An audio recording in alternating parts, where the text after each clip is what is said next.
1, 2, 3. Ya. Assalamualaikum. 1, 2, 3. John Depot. Lawakan? Assalamualaikum. Ah? Kalau kroki siut ni. Right? Assalamualaikum warahmatullahi wabarakatuh. Ada? Suatu kira time out. Bukan ku kena jaling oleh Ahmad. Bukan ku kena jaling. Okay, noted. Bismillahirrahmanirrahim. Alhamdulillahirrabbilalamin. Rahmanirrahim. Malik yaumiddin. Iyyaka na'budu wa iyyaka nasta'in. Terus Al-Fatihah kenapa ya? I want to hide my speech here. La la la la la la. Tes.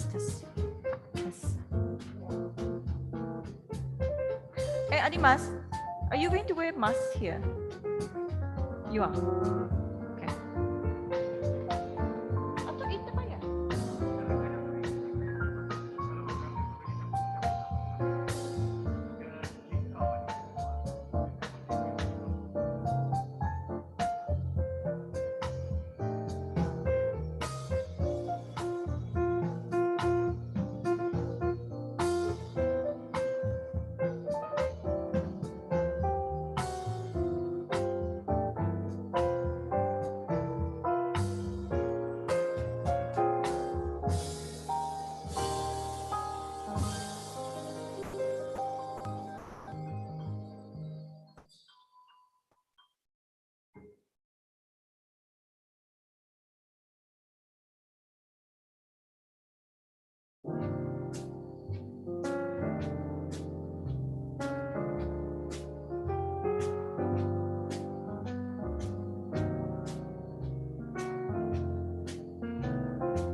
Test one, test 1, 2, 3, 4.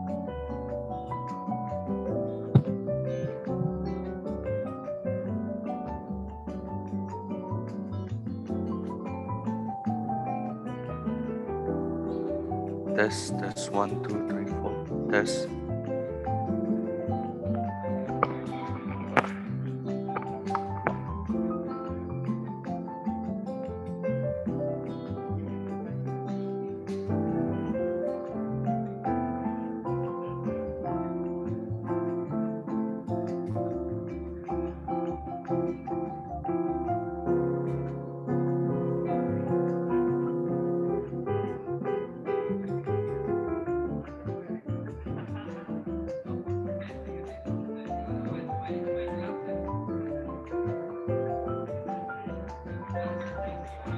Test 1, 2, 3, test.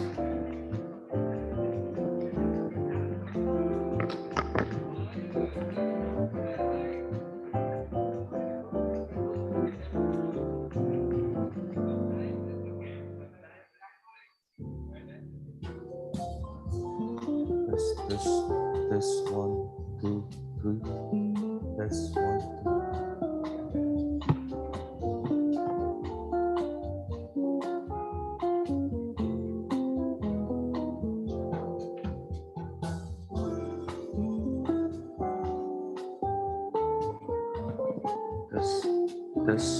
Test 1, 2, 3.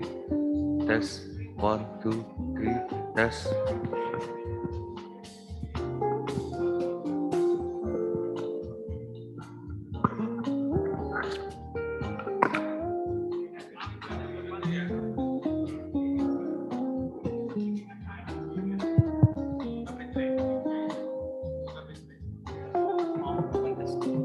Test 1, 2, 3. Test. Hello. Test 1, 2, 3.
Hear me?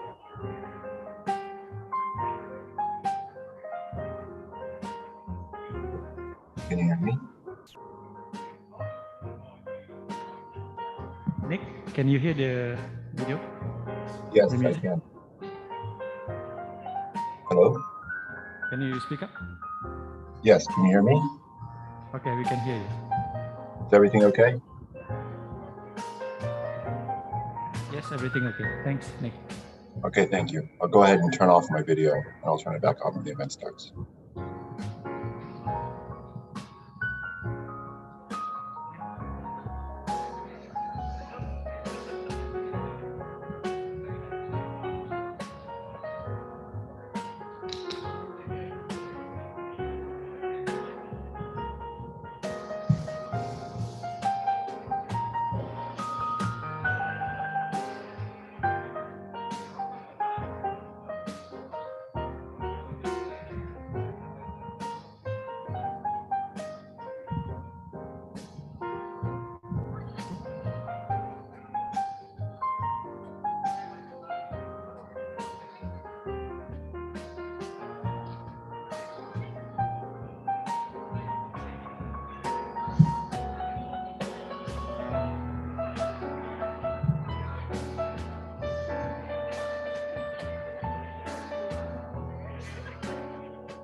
Assalamualaikum warahmatullahi wabarakatuh. Very good afternoon, everyone. Just a kind update. Please inform that we will start in the next few minutes, inshallah, 5 minutes.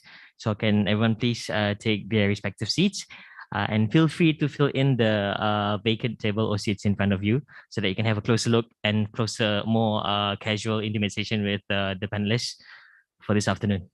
Thank you.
Bismillahirrahmanirrahim. Assalamualaikum warahmatullahi wabarakatuh. Good afternoon, everyone. Welcome back to Energy Symposium 2022. We hope everyone had a great lunch. Once again, we appreciate you taking the time off your busy schedules to join us here today. And we would like to extend the warm welcome to our attendees who are also joining us virtually via Zoom. Now, getting back to the main focus, we will now resume the next session. Session 3 discuss insights on venturing to energy transition. Moderating the third session is an expert from the Project, Technology and DNR Department of Petroleum Authority of Brunei Darussalam. Let us invite Yang Mulia Awang Adimas bin Haji Muhammad Saleh.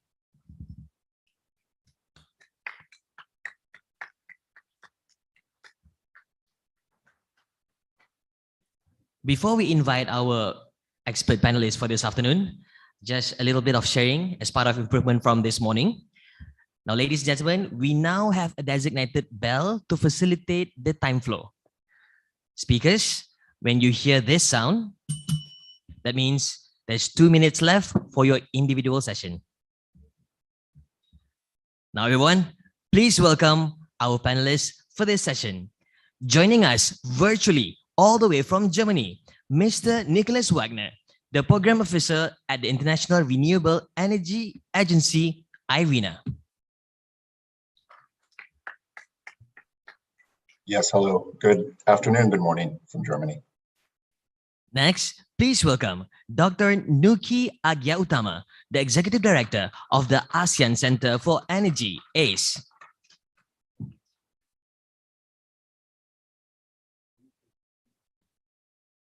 May we invite Yang Mulia Dayang Nur Dina Zarina binti Haji Yahya, the Head of Sustainable Energy Division, Department of Energy at the Prime Minister's Office.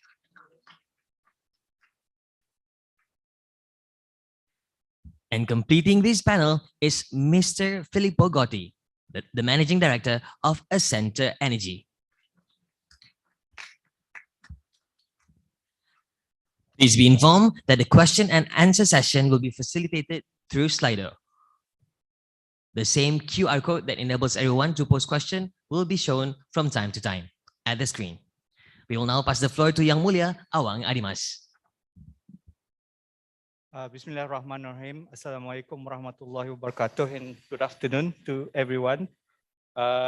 Yang Mulia Pengarah Haji Jamrawira bin Pengarah Haji Petra, Deputy Setiausaha Tetap Department of Energy, distinguished guests, business leaders, business peers, our colleagues from the ministries. Again, welcome to the session that we have. I'm very confident this is going to be something interesting for everybody. The way I'm gonna see this, you're gonna be given lots of data from various agencies. The way we're gonna tackle this, the first speaker gonna be talking about global overview of transition energy. Second one gonna be talking about more ASEAN focused targets. The third speaker gonna be speaking, third and fourth speaker gonna be talking something more relevant to Brunei. What I'm hoping to get out of this is, especially for our business counterparts here, to take advantage of the numbers that you will see as a way, an opportunity for you to have business towards gearing our country in the energy transition. You will see how much scope there is to cover, as well as what potential that we can have.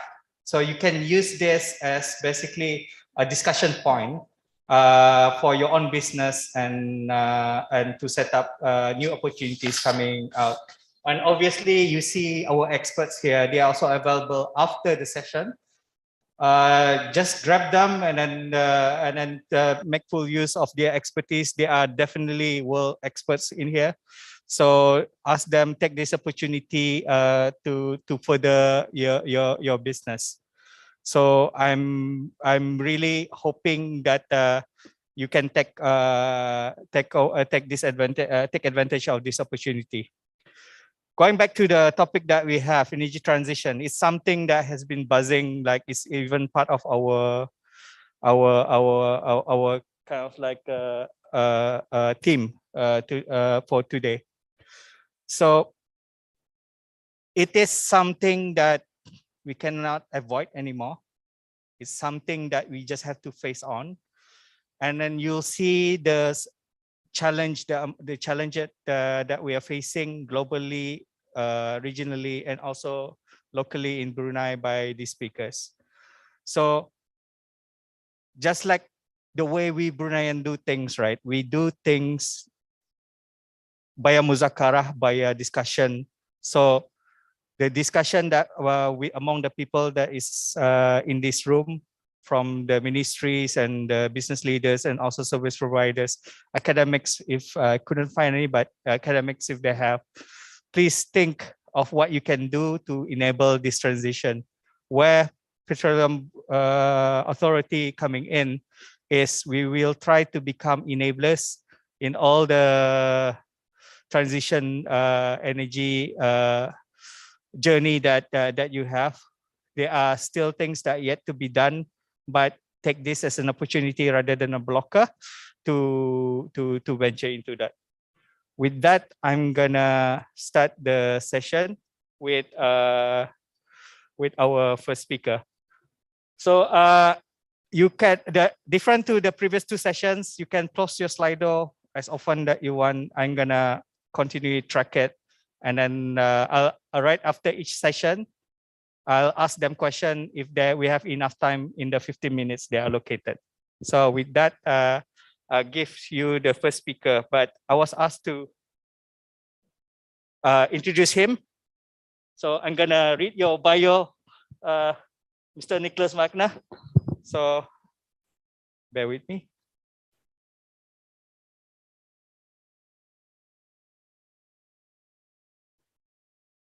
So Mr. Nicholas Wagner is Program Officer at the International Renewable Energy Agency, ARENA, located in Bonn, Germany. He's part of the RE-MAP team, ARENA's Renewable Energy Roadmap, which focuses on global, regional, and country analysis and energy transition roadmaps. So the RE-MAP focuses on energy system analysis to the year 2050, where most countries have their goal zero set at, and work in concert with over 70 countries to determine the potential of accelerating renewable energy efficiency, and other low carbon technologies and their impacts to the energy transition. With that, you can agree he's the expert in this matter. With that, we give the floor to Mr. Nicholas Wagner. The floor is all yours. Thank you. Yeah, thank you very, very much, Mr. Saleh. It's Nice to see you all virtually. Sorry I cannot be there in person. But I do hope in the near future that we can all meet in person, perhaps this fall in Indonesia, where we'll be organizing an investment workshop. But if they can maybe bring up the PowerPoint slides, I'll start my presentation. I have quite the number of slides, so I'll go quite quickly through them all. So I'll just wait for that to come up.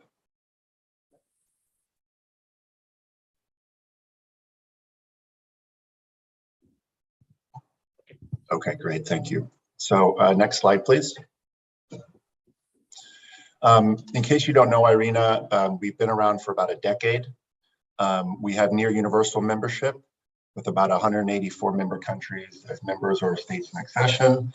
And we have our headquarters in Abu Dhabi, actually. And most of our divisions are based in Abu Dhabi. I, however, am based in the Innovation Technology Center in Bonn, Germany, which is the source of the scenarios, the energy outlooks that we're producing. Next slide, please. I just want to mention that we're quite active in the ASEAN region, not specifically in Brunei, but in other countries in the region and also regionally. So we are currently undertaking 4 studies for countries in the region. We have a regional outlook called the Second Renewable Energy Outlook for ASEAN, done together with the ASEAN Center for Energy. This will include country-based analysis for Brunei, for instance. We also have dedicated energy transition outlooks for Malaysia and Indonesia, and a perspective on cities for Thailand. This in early September, we will have an investment forum in Indonesia on the sidelines of the G20. So if anybody's interested, you're welcome to get in touch and we can share information about that meeting that will be talking about energy transition investment in G20, but also ASEAN. Next slide, please. So where do we stand? What I'll start with is a presentation of results related to the global energy situation, and then I'll sort of zoom into ASEAN a little bit. So globally, we see emissions, energy-related emissions at about 36, 37 gigatons. Our reference case, which we call the planned energy scenario, sees those emissions flatlining.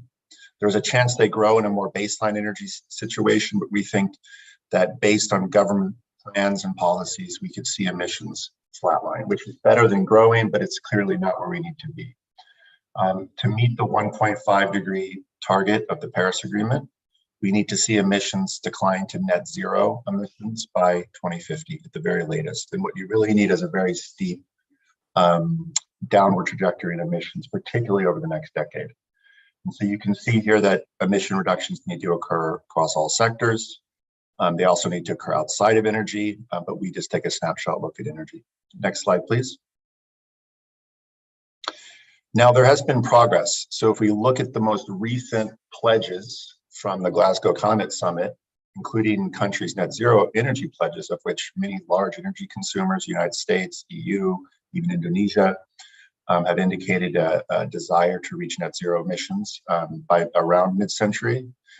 This does go us in a step in the right direction towards reducing emissions. So we think that if you incorporate all of those pledges, we would see emissions decline to around 20 gigatons. So about halfway, a little under halfway where we need to be. But two important notes. One, in most cases, these are pledges. These have not been enshrined into national law. And the other is there's still a gap of 20 gigatons, more or less. So we're moving in the right direction, but still more is needed. Next slide, please.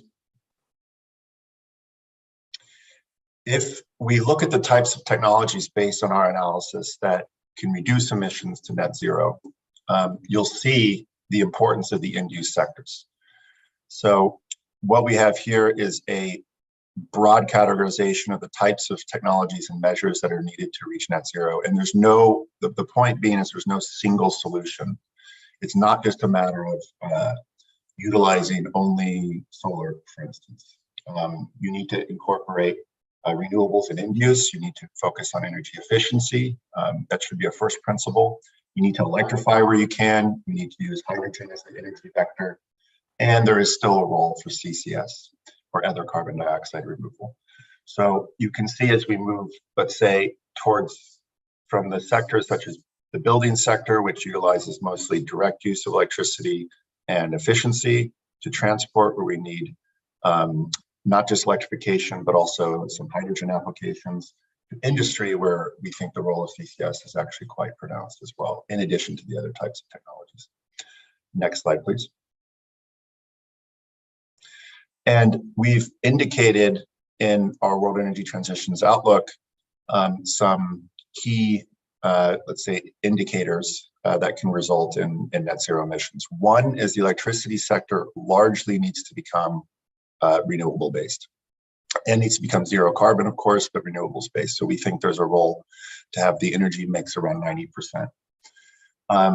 The other is that we need to increase the share of electricity in final energy. So we need to increase it to well over half of energy. We need to have significant investments in energy efficiency on the order of about 1.5 trillion per year. We need to scale up green hydrogen, hydrogen in general, but in particular green hydrogen. And we see a marketplace for over 600 million megatons.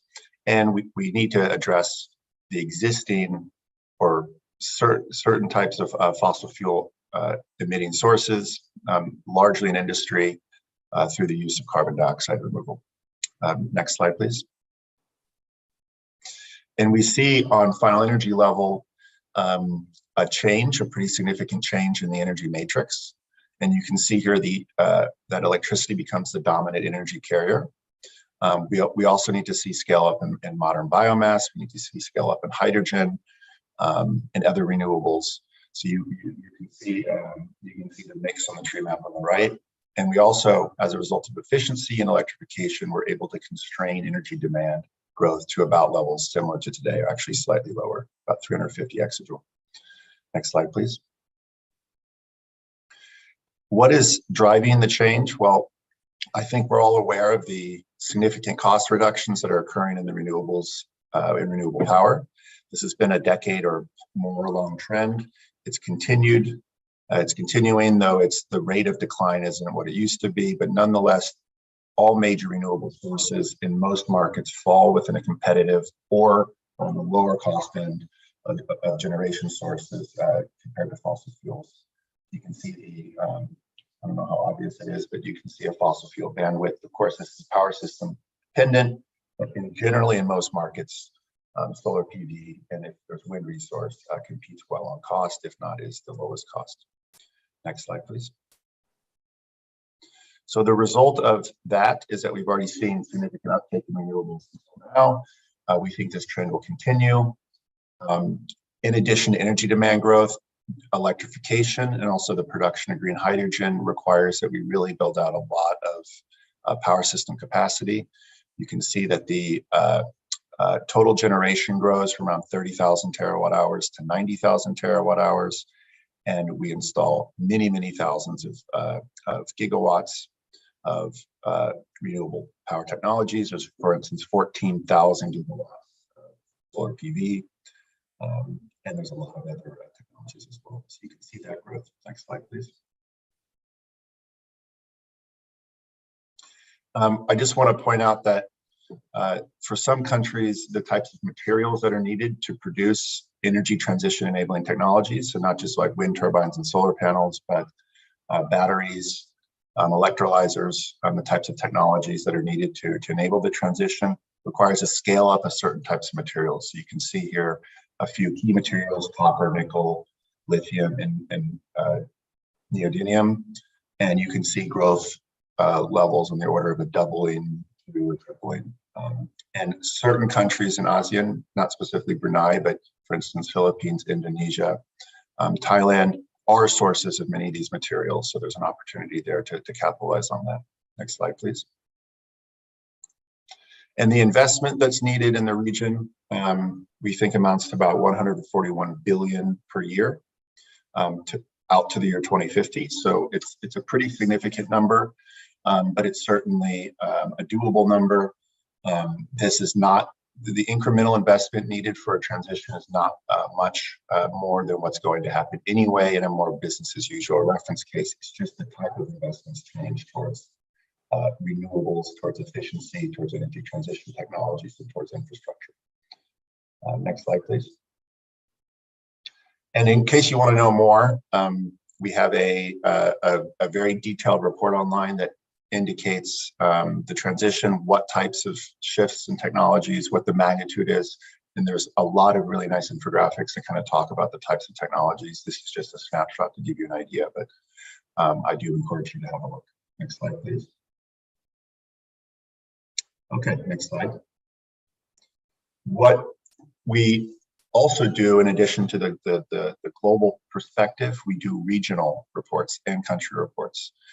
And we are doing what we call the second renewable energy outlook for ASEAN towards a regional energy transition. It's a successor to an earlier report that we did, except this one has an energy transition focus. So all enabling technologies and looks longer term out to the year 2050. We are developing this together with the ASEAN Center for Energy and with ASEAN member states. This are the 10 ASEAN member states. And this is generously funded by the government of Denmark. And this tries to take a more holistic view on the transition. We're obviously aware of existing and ongoing efforts to do something similar, both from ACE and other colleagues. So we're taking that into account. And we'll be producing this report this fall. And there'll also be a socioeconomic, so macroeconomic perspective that comes out of those scenarios to give you an idea of GDP, jobs, and welfare and other things. It also has an in-depth regional power system flexibility assessment. Next slide, please. I'll say that this work is still ongoing. So we have preliminary results. We actually have very detailed country by country results, including for Brunei, but because we haven't finalized all those results, we're not making those public, but we will here within a few months once the report's released. But what we see in ASEAN is we see around a 2.5 times increase in energy demand from around 19 or 20 exajoule to over 50. And you can see here that the relative share of energy carriers, almost all of them grow, but in particular, you see oil and electricity grow pretty considerably in a reference case in our planned energy scenario. And you also see the dominant role of a few countries. Obviously, the larger countries such as Indonesia play a very important role in the total energy demand of the region. But every country has a role to play, including Brunei, particularly in the let's say the non-energy sector. Next slide, please. We do in our climate friendly scenario, we call the decarbonizing energy scenario. We are able to reduce energy demand growth by about 20% over the period. So that already goes a step towards increasing energy security in the region. And we also see a few trends. Mainly, we see the growth of bioenergy. We see significant growth in electricity and the emergence of hydrogen, but the continued use of some fossil fuel carriers, as you can see. And I will say that these numbers exclude international bunkering, so they don't have the fuel used in international shipping and aviation, which would play a more important role, for instance, for hydrogen, but that's excluded from this. Next slide, please. What also occurs is very significant electricity demand growth. So on the order of around 4 times growth occurring in a baseline or a reference case scenario, and then additional electrification on top of that. You can see here how the generation mix evolves. If in what we call the baseline, which is which lets the model expand capacity without any constraints, you actually see continued growth in coal. We do not think this is the most realistic baseline. We would consider the planned energy scenario reflective of the most likely development in the power sector, and you can see there pretty significant growth in solar PV, but also existing fossil fuel generation assets. Of course, in our decarbonizing energy scenario, with the constraint that essentially the power sector needs to become carbon neutral by 2050, you see an emergence of a lot of solar PV. You see the emergence of nuclear energy as well. That's an industrial development choice that some countries are considering, so that's why it's in there. You do see CCS present in some ways. And regional interconnection, I want to point out, it's very important to enable the transition. Next slide, please. I know this is probably a big topic in Brunei and elsewhere, but we do see a role for hydrogen. It is important. It is not the solution to everything. It's particularly important in certain challenging sectors, what we would consider an industry international shipping, for instance. You can see the upper right on that figure where we think the most applications are. We do have a lot of growth in hydrogen in our global scenarios. In ASEAN, we also have some growth, you can see, to about 11 million megatons by 2050. The source of that hydrogen depends on a lot of factors. In general, globally, we have around 2/3 of it produced from green sources, so from renewable or from carbon-free electricity, and around 1/3 from biomass CCS. Okay, 1 minute, thank you. So this is an important enabling technology, both hydrogen and its energy, the vectors that can be produced, the derivatives that can come from it, such as ammonia and methanol. And we do see a role for this to play, though it is perhaps a little bit more limited than many people think. It does have important niches where it can play, but it also requires significant scale up. For instance, globally, we think there needs to be 50,000 gigawatts of electrolyzer capacity, which is an incredible number to be able to produce this amount of hydrogen. Next slide, please. Very important in ASEAN is regional interconnection. So there's a diversity of resources, from solar in most countries, but to hydro resource from the north, to flexible generation assets in Brunei and Malaysia and other places, to wind off the coast of Vietnam. So we think that expansion of the regional power systems is very important, and we are working on this, and we'll be producing a perspective for this when we come out with the report in a couple months. And next slide, please, which is my final slide. To sum up, we see electricity demand grow considerably. Overall energy demand in ASEAN will more than double. So we're able to, in our climate-friendly scenario, we're able to reduce energy demand, and we're able to diversify its sources so that you can increase energy security in the region. Renewables can play a very important role in this while also cutting emissions. There's a diversity of types of technologies that are required, from electrification to biofuels to hydrogen, efficiency and in-use, solar, wind. So essentially everything needs to be explored. Interestingly, the incremental investment is about 100 billion per year. So there is an incremental investment, but once you factor in fuel savings, O&M, annuities, other things to come up with the energy system costs, it actually is slightly less expensive, this decarbonized energy scenario, than it is compared to the planned energy scenario. So it's actually cost efficient. There's great economic opportunity. We'll have a perspective on that when the socioeconomics is ready.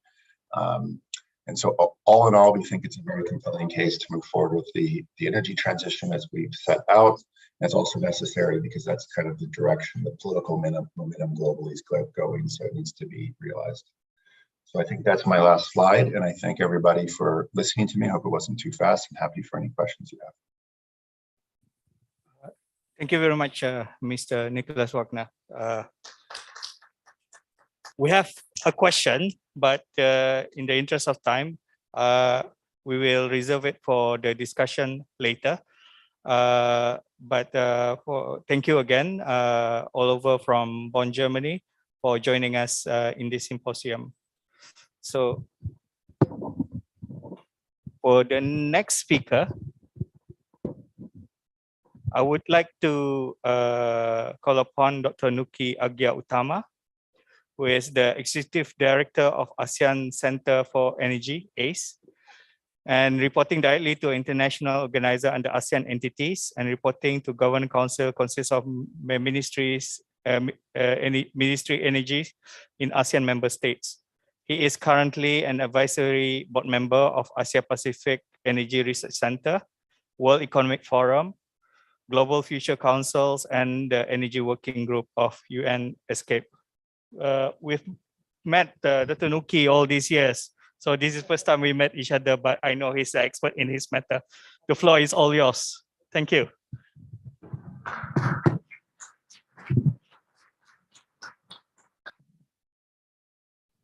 Bismillah. Assalamualaikum warahmatullahi wabarakatuh. Yang Mulia Dato Haji Pangeran Jamra, and also Yang Mulia Adimas bin Haji Muhammad Saleh. Thank you very much for the invitation. Great opportunity to be here finally after 2 years of meeting online. Next slide, please. Sorry.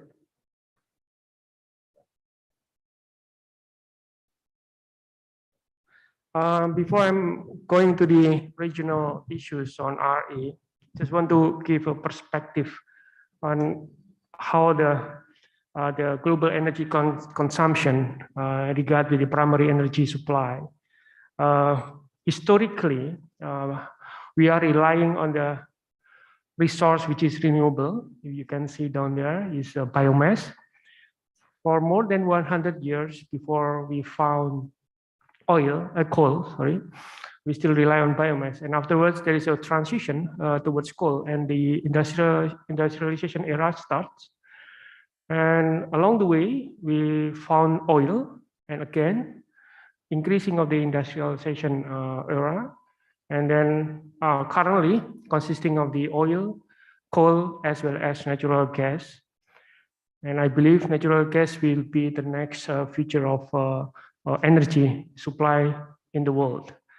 If you're looking at on the end point of the graph, there are various types of energy supply coming from renewable energy, with also including many kind of type of technologies, and also of course nuclear. So we don't know what's going on after that, but we can see that the future is consisting of gas and all of those fraction of alternative energy on the peak of the graph in the corner. So looking at renewable energy globally, the fraction is only 19 to 20%, and most of those coming from biomass still. And the electricity mostly coming from hydropower. So meaning to say that the renewable energy currently we're discussing, the fraction is still very small.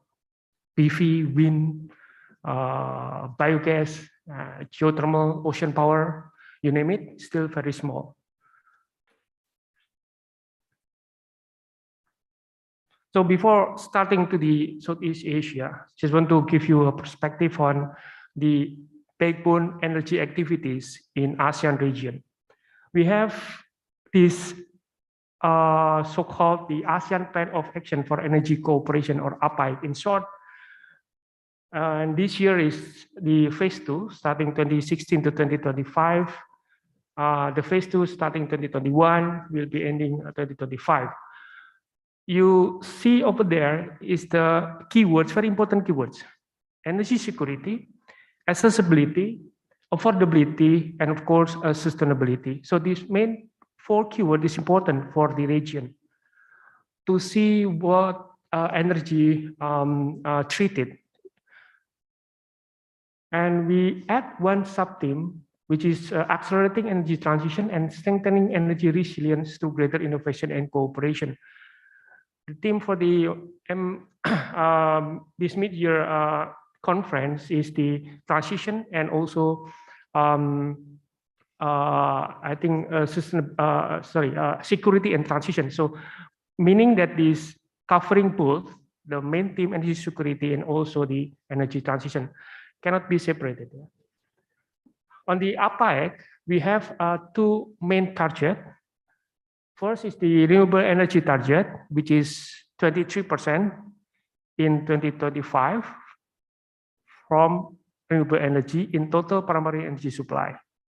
Apart from that, we do have a target, we call it the installed power capacity target, 35% in 2025, coming from renewable energy. So those are the renewable energy target. And nonetheless, we do have energy intensity target, meaning on the efficiency part. We try to reduce energy intensity by 20% in 2020 and also 32% in 2025 based on 2005 levels. So these are the important things that currently we are doing. And please don't forget also that the other 5 is also important. For example, the ASEAN power grid, the Trans-ASEAN gas pipeline, coal and clean coal technology, I mentioned energy efficiency and nuclear energy already, and of course, regional energy policy planning, as well as civilian nuclear energy. So this 7 program area is important for Southeast Asia to really make sure that the energy supply is secure, affordable, accessible, and of course, sustainability is there. Now, the accessibility. What is the current status of the energy accessibility in the region? So basically, most of the country we have already access 100%, such as Brunei Darussalam, Malaysia, Singapore, Thailand, and Vietnam. Coming Indonesia, already 95 to 97%.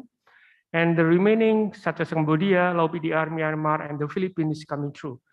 The list, access to electricity in Laos PDR, approximately around less than 50% electrified. And it is estimated 17.7 million, the ASEAN households still lack electricity, and 138.7 million people still use traditional biomass for cooking, not to mention the access for the fuel, gasoline, and also diesel oil. So most of those, for example, the cooking fuel used in the ASEAN households coming from biomass, which is wood, followed by the LPG, 24%, and also charcoal, 13%, and the remaining electricity, kerosene, and other biomass. The next important keyword is the energy security. Why it is important? Because the region in overall is already becoming the net importer of oil back in the early 2000. And natural gas, in fact, the region will be the net importer of gas starting around year 2025, accumulated. So it's not very far. It's a couple of years from now. And in regard to coal, the region will be also the net importer of coal in year 2035, which is 10 years from now. Meaning to say that the whole region, basically in the next 20 years, will be importing most of the fossil fuel. So that's becoming very crucial for us to see how we can really compete economically with other regions if most of the fossil fuel is imported. So this is very important message for us to really see what we need to do together, not as a nation, together to solve the problem. Because if one country having difficulties to have a good access of energy supply, we assume that economically will be easily to collapse, and also in terms of the national security will also easily be collapsed. So we don't want that happen in one of the member states. It will creating the neighboring country also in the what you call it, a very hot or steamy condition as well. So we try to make sure the whole country in the region having a very stable supply. That's why it's come in the first things that we need to have a secure energy supply. People are talking about greenhouse gases at the moment. So what is the Southeast Asia located in the big picture in terms of the carbon footprint? So the biggest carbon footprint is in fact coming from China, around 27.2, followed by United States 15.6, and ASEAN is 7.2% globally. On the graph on the right, on the left corner is the fraction of the country in terms of the emission. The biggest is Indonesia, followed by Thailand, Vietnam, and also Malaysia. So looking at this picture, in comparison also with the share of world population, China have a big population with the big fraction of the carbon footprint. I think that's something that, related right away. US also quite big in terms of the population and also carbon footprint, but ASEAN in terms of the population, the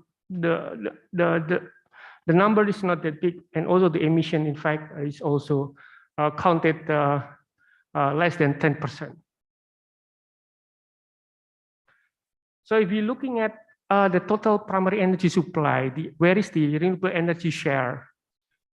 You see the dotted line. Dotted line is the target in 2025. I mentioned earlier, 23% in 2025.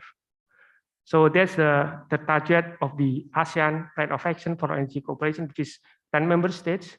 And what we are now, currently, in 2020, our data show the RE share is around 14.2.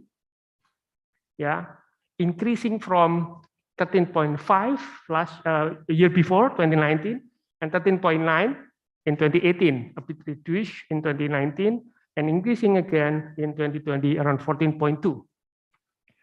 What is the relation between this actual data 14.2 with the target of APIC?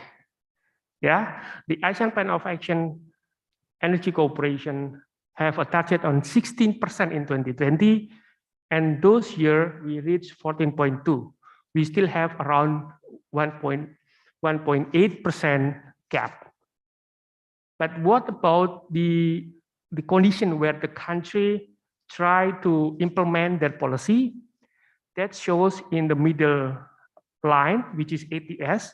ATS is targeted scenarios, showing the implementation of the countries who have policy on RE and energy intensity, and they implement it up until some certain year according to their own energy plan as well as PDP plan. So if you're looking at on the middle line, the ATS scenario, in year 2020, in fact, the planning from government still lower than the actual target. So meaning that the planning before 2020 sort of not really focusing on the increasing of RE share. And also looking at the 2025, if we still implement those PDP, power development plan, as well as the energy policies in terms of RE in 2025, the ASEAN member state countries only reaching 17.7%. Yeah, those are lower than the target that we set before in APIC, which is 23%. So those are the homework that currently we are doing. That's why some of the countries already implement their new PDP and also their new energy planning, which is later on in the ASEAN Energy Outlook 7 launched this year. We will show the new or latest data. In terms of the RE growth from 2019 and 2020, the biggest share RE in total primary energy supply is coming from biomass, which is 40.2, and continued by geothermal around 25.5, and followed by hydropower and biofuel approximately around 16.2 and 12.3 respectively. And comparing to 2019, some RE has increased, where geothermal and biofuels contributed the largest increase, around 7.6 and 10.7 respectively. Wind, biomass, biogas, and waste on that graph decreased compared in 2019, where the largest decline came from biomass, approximately around 17.3, and also waste to energy, which is 16.2%. So the RE share in power capacity, talking about power capacity. So in fact, the target of 35% in 2025 somehow not too optimistic, but very realistic, because currently we do have share of 33.5%, because the biggest one coming from, the green color is hydro. So basically, the biggest share of RE from Southeast Asia is coming from hydro. And followed by solar, and the remaining like bioenergy, wind, and other kind of renewable energy for the power generation is less than 5%. But if you're looking at the whole power mix, it's still coming from coal and also gas and small fraction of oil.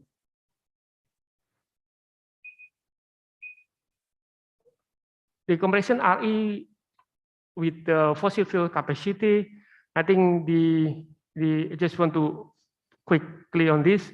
Currently, we have coal 31.4%, gas 31% almost, and then hydro 21%, followed by oil 4.2%, solar 8%, and bioenergy 2.1%. So last year is, in year 2029 to 2020, is quite surprising that the increasing of power, installed power capacity, mostly coming from solar, 11 gigawatt, and also hydro 6 gigawatt, followed by gas 1.8 and coal 2.3. So basically 80% of the installed power capacity coming from renewable energy, meaning to say that there is a potential to increase the RE share both in total primary energy supply as well as in the installed power capacity. In 2025, our projection also showing similar things, reduction quite a lot in the oil, increasing also quite a lot. The biggest share is coal, 20 gigawatt. The upcoming energy outlook, we developed 4 scenarios: baseline, ATS, target scenarios, which is utilizing the government regulation, and then APEC scenarios, and most importantly, the last one, the optimization. Based on the least cost optimization with technology neutral approach. So we collect all of the technology available in the market and put it into our algorithm and run the model and looking at where will be the cheapest one in the next 20, 30 years up until 2050. That's currently we are doing. So we do have some key messages from the initial result. And on the end use sectors, motorcycles and private vehicles still dominating. So that's why we need to improve the increase the electrification as well as introducing the biofuel on the sectors, on the transportation sectors. In the power sectors, high penetration of REs in the electricity generation is required to achieve the regional target of RE. And then also interconnections among member states is important. Energy storage and smart grid is very crucial for increasing the share of RE and VRE to the grid. Thank you very much.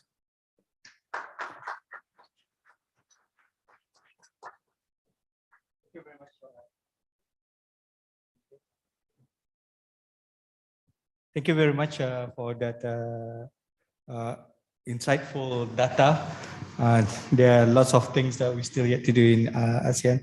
Again, in the interest of time, I have some questions, but I'll reserve it later for our final Q&A and answer. For our next speaker, we have our local expert here.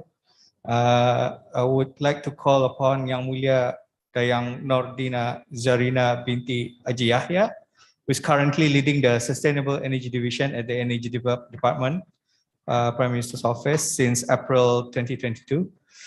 She previously held the role of Head of Brunei Climate Change Secretariat based at the Ministry of Development. She has been instrumental in shaping Brunei Darussalam climate change institutional framework and the country first climate change policy, the Brunei Darussalam National Climate Change Policy. So this is her turn to realize what she envisioned in BCCS. So with that, I give it to Dina to give a presentation. Okay. Bismillahirrahmanirrahim. Assalamualaikum warahmatullahi wabarakatuh. Thank you, Tuan Dimas, moderator. Thank you. I would also like to acknowledge fellow speakers, ladies and gentlemen. I like to correct Dimas. I'm not an expert yet. I've only been in a role for over 2 months. So yeah, okay. So I think earlier on, Nicholas has provided quite an excellent backdrop to what I'm about to present today. And Dr. Nuki as well, giving us a landscape, a regional landscape on where renewable energy is and sustainable energy in general. So I guess I'm here to bring all of you closer to home. I think previously in my previous role, we've always been talking about big vision, national vision, global vision. But what I noticed along the way is that there's a huge gap between our vision and what we can actually do on a personal level. So I thought that today my focus will be on what we can actually do on a personal level. So how can we turn all this vision, this call for action into personal action, or rather corporate action, because I know a lot of you here are representing corporate organizations. So I think this is really important because all this vision that we have said, like Adimas mentioned on, it's now my turn. I'm on the other side now to realize all the policies that we have set. And after 2 months, I do realize that there's a lot of challenges. So it's really important that we see, and especially now at our level, it's really important that we start within ourselves first. Okay, so I think without further ado, next slide, please. Okay. I won't go into detail, but I think very similar to what has been mentioned earlier on, our definition of energy security, at least for Brunei, previously energy security is just availability of energy sources at affordable price. But now that we are living in a carbon constrained world, so we need energy sources to be reliable, affordable, and sustainable. And to achieve that, we need to go through a transformational energy and a clean energy transition.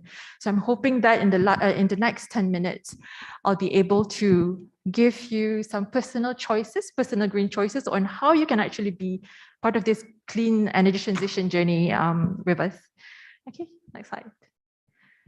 So just a little bit on Brunei, where we are at the moment. So you can see on the left side here, energy has always been the major contributor of our greenhouse gas emission in Brunei. And I think it's pretty obvious, right? And as our economy grow, the share of energy sector will continue to grow as well. So if you look on the right side there, so this is based on the study that we did with ACE.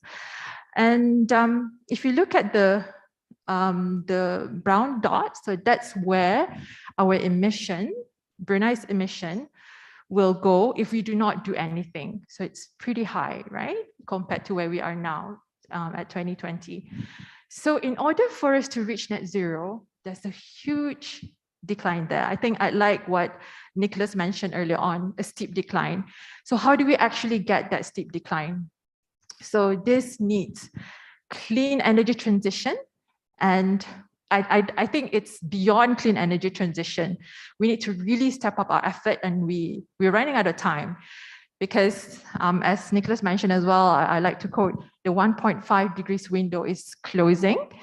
The next 5 years will be very critical. It's whatever that we do in the next 5 years will determine our development for the consecutive decades. So how Brunei respond to the current global call for action for climate change? So we have, this is just a snapshot of, okay, what we have already pledged. This is our commitment. So Dr. Nuki just now showed a very interesting graph showing the carbon footprint, but you can see, you could hardly see Brunei, it's just a line, or not even a line, because our contribution is very, very small. So why do we bother? See? I think it's very important that Brunei position ourselves, as an oil and gas country, that as a low carbon oil and gas country, because we're going to continue towards a low energy transition, clean energy transition. So for us, not just that, because we're very small as well, and the impacts of climate change is pretty much detrimental for us, for Brunei. So we have the Department of Energy Strategic Objectives 3. So green energy is at the very core of our strategic objectives.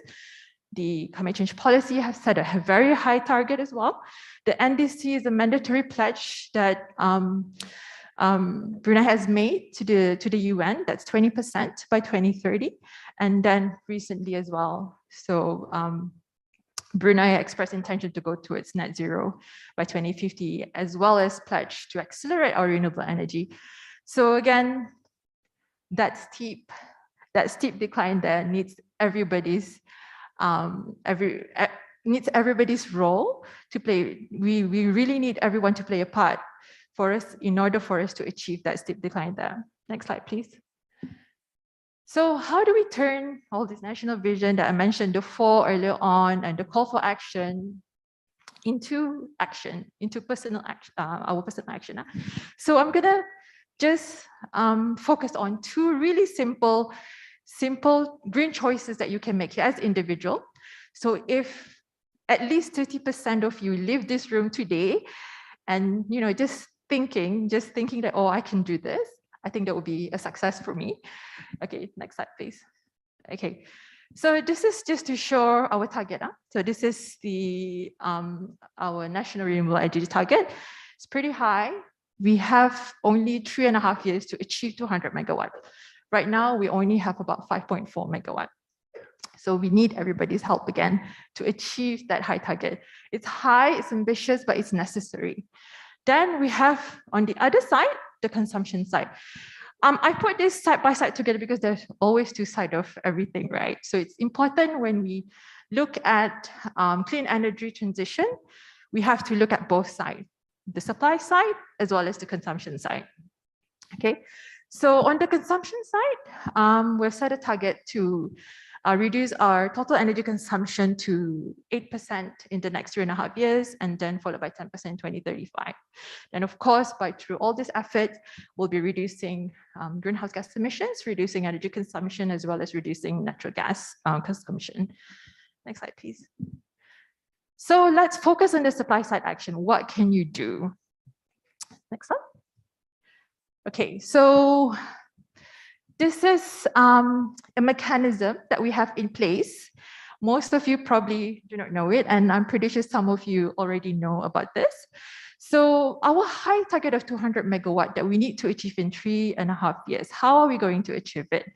So the approach, I have two approaches. So on the left side, this is through the large scale solar PV, where it's more focused on utility scale. It could be ground mounted. We have two big solar PV now in Brunei, in Tenaga Brunei and Syria, as well as the BSP flagship project. And for us to facilitate the large scale solar PV, we're going to be introducing renewable portfolio standards. So it's more compliant based, where certain sector of the economy would be subject to a compliant-based minimum requirement of renewable energy capacity. On the other side there is a small-scale solar PV. So this is more on rooftops, but it has a lot of potential. It has a lot of untapped potential at the moment. And the mechanism that we have introduced to facilitate that is a net metering program, which I will be focusing on. So I will not talk about this today. So I'll be mainly focusing on net metering. This is every individual here can do if you have the means. So net metering, what does net metering mean? The map there just shows our solar resource map. So it just shows that around Brunei Muara area, that's where the most potential for solar PV to be installed. Next slide, please. Okay, so this is basically net metering, simple concept. In the morning, if you install solar PV on your rooftop, any access from that system, if you're not at home, if you're at work, any access that generates from your rooftop will go to the electricity grid. So whatever that goes to the grid, it acts like a credit. For instance, the excess electricity is 8 units of electricity. Then at nighttime, you can use back that 8 units of electricity. So it's very easy concept. So meaning you get to save from in the morning, you didn't use any electricity, and plus the nighttime where you get to use that electricity back from the grid. So this is a very simple concept, and this is already there. Okay, so this is something that we can actually, every individual here can already adopt. Okay, next slide, please. Okay, so yeah, every time we introduce that, people will say, berapa tah? Is it mahal? How are we going, like the how part? So we're trying to make it easy in terms of how can we actually help to make the process easy for people to install solar PV on their rooftops. So this is for residential sector. I thought it's very important to really highlight the savings in terms of money. So if you're looking at it, so 7.5 kilowatt is basically if you have a terrace house. So we put here. So this is Lugu phase 2. So it doesn't come with solar PV. This is a artist's impression. But the idea is that houses to be solar rooftop ready in terms of structure. So it's really important if you build a house, make sure that structure-wise, it's solar ready, so that you know when you have a little bit money nanti, then you can put solar PV. Yeah, so that's the idea. So we're trying to work with all the government agencies to make sure that government buildings especially will be structure-wise ready for solar PV installation. So you look at the 10 is maybe if you have a semi-detached house, then you're looking at about $740 per year in terms of savings. But if you look at the payback period, it's so long, 14 years, 12 years. I don't know if you can wait that long. I'm not a very patient person. I want to see, my money, my ROI in like 1 or 2 years. So I think that's the current issue on why this particular program is having a slow uptake, especially for residential sectors. And if you look at the upfront cost there, is actually quite high as well. Yeah. Next slide, please. Okay, I thought I'd show this as well because a lot of you here represent commercial, corporate organizations.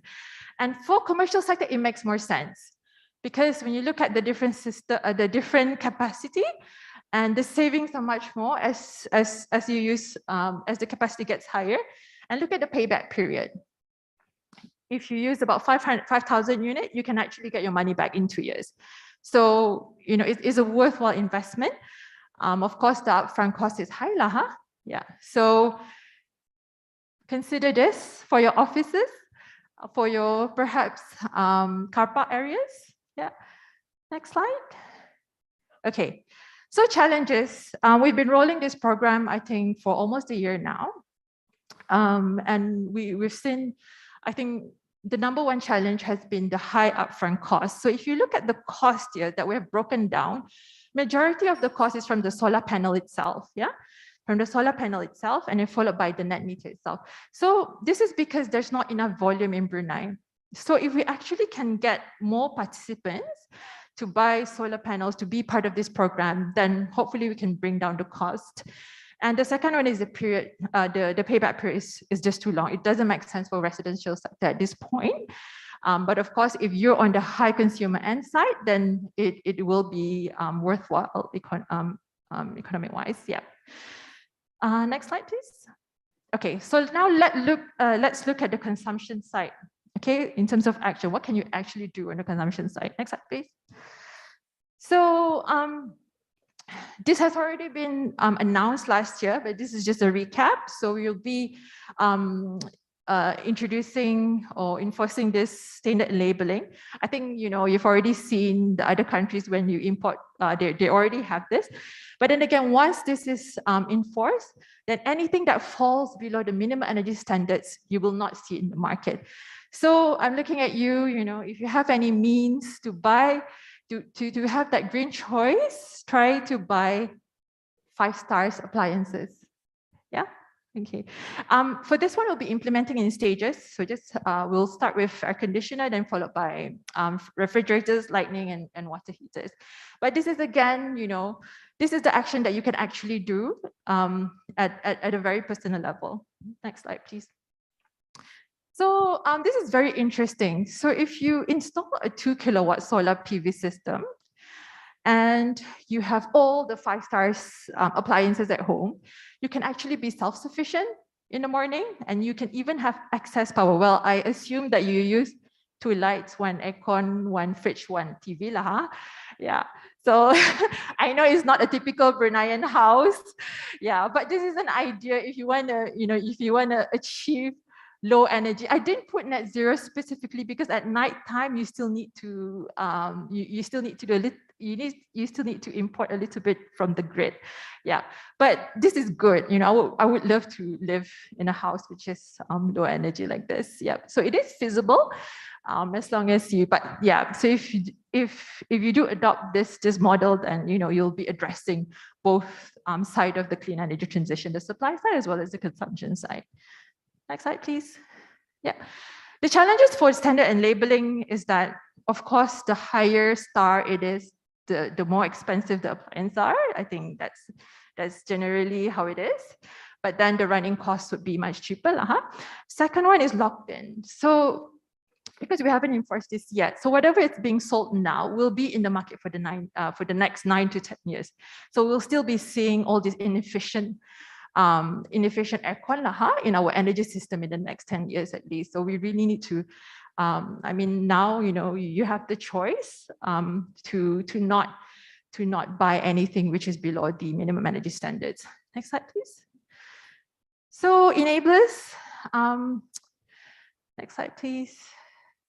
Increased participation is very important. So we really need everyone to take part in this effort.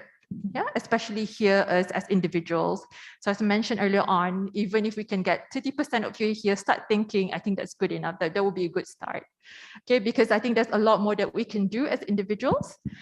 Second one, I'm looking at my colleagues from the financial institutions. Hi. He's talking. Yeah, so number 2 is really important. We really need financial institutions to provide mechanism for, you know, financing, especially like net metering earlier on, to cover the upfront cost. Yeah. Third one is more on our side. So I think, but it's important that we highlight that because our grid needs to be ready as well, because we need it to be robust to integrate all the different sources of electricity, you know, coming into our grid. Yeah, because we don't want to shock our grid. Yeah, that's more for security of supply. Yep. I think that's it. Thank you very much.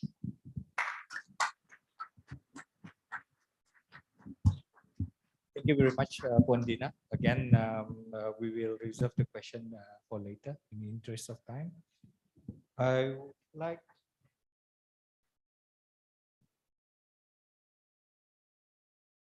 multi-device, sorry.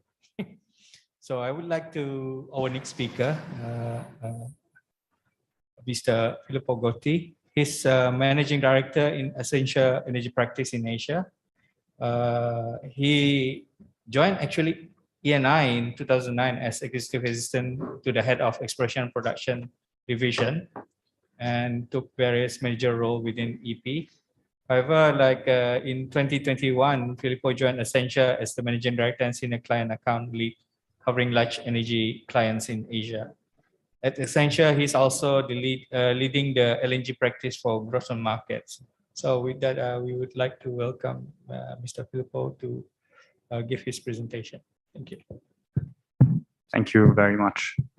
If you don't mind, I'll take my mask off. I asked permission earlier, so thank you. Good afternoon, Assalamu alaikum, Excellencies, distinguished guests, ladies and gentlemen. Thank you for inviting Accenture, first of all, to present today. We feel privileged to be here and, more importantly, to be giving our contribution to the energy transition debate in Brunei. It is a real pleasure to be with you and to present the system value analysis for Brunei, which is a work that we did with BSP and was unveiled yesterday by BSP MD, Ms. Agnete Jonsgaard Lewis, at the presence of Tuan Haji Azhar. Maybe we can move to the next slide, please. My objective today will be to try to give you a brief introduction of the energy transition system value analysis. And in order to do that, I will take you through 3 topics. Firstly, I'll tell you what a system value analysis is. Second, we'll take you through a few highlights of the market analysis that we ran for Brunei. And thirdly, we will look into the specific solutions and initiatives that we have identified to drive Brunei's decarbonization agenda while keeping the country's broader objectives and ambitions in mind. So we start with the system value analysis. What is it? It is next slide, please, sorry. It is an energy transition study, which looks at the country's energy sector as a whole, and importantly, puts the issues of energy transition under a systems lens. This means it attempts to measure the impact of identified solutions beyond CO2 reduction or cost competitiveness. It measures the impact on all the key variables of the system, including, for example, GDP, jobs, foreign direct investments, air qualities, and the others you can see on the slide. This is a framework developed by the World Economic Forum, with whom Accenture has been cooperating very closely on a variety of topics in the area of energy transition. And in fact, we have leveraged this framework to launch already 10 system value analysis for 10 countries. Brunei is the 11th country and the 4th in Southeast Asia. So we're actually getting quite close to completing the picture for the region. Now, the first step of the analysis is to identify the priority system value outcomes. And you can see them highlighted on the slide. We identified 5 for Brunei: CO2 emission reduction, jobs and economic impact, resiliency and security of the grid and of supply, the potential for foreign direct investment, and cost and investment competitiveness of solutions and initiatives. These outcomes are the thread that ties all the solutions together, and we'll refer to them when we look at the impact of the solutions that the solutions will have on the Brunei system. Next slide, please. As part of its national climate change policy, Brunei has committed to a 50% emission reduction by 2035, as Dina was kindly reminding us a few minutes ago. Brunei has announced to reach a target to reach net zero by 2050. So the 50% emissions reduction target is based on a 2035 scenario in which emissions are expected to rise threefold from 2018 levels to 30 million tons, which is largely expected to come from industrial growth and associated power requirements. As we can see from the graph, the BNCCP takes into account few areas of investments for decarbonizations and points to carbon pricing, which is expected to be applied to emissions from industrial facilities and power utilities as the area which will have the biggest impact in terms of emissions reduction. Against this backdrop, the system value analysis focuses on emissions from 3 major sources: power industry, which accounts for 39% of emissions, 16% from grid connected and 23% from auto producers, industrial combustions, which represent 33%, and the transport sector, 17%. So let's start looking at a few insights from the market analysis, if we can kindly go to the next slide. Starting with the grid and how to decarbonize power generation. So Brunei is blessed with high solar irradiance, as we have seen from Dina's slides as well, which permits capacity factors for solar PV north of 20% and is comparable to other ASEAN countries neighboring Brunei. The current installed capacity is around 5 megawatts, with 60 megawatts planned by 2024 and a target to reach 300 by 2035. The potential, however, is significantly larger. In fact, we estimate that Brunei could reach 4,800 megawatts in total. If we look at the traditional land-based solar, what is called the utility scale solar, NREL has found that the total theoretical potential of utility scale solar is 1,500 megawatts, but that is challenged by land use constraint and forestry protection guidelines. On the other hand, the ministry has identified 9 potential sites for floating solar across lakes and reservoirs for a total of 2,300 megawatts.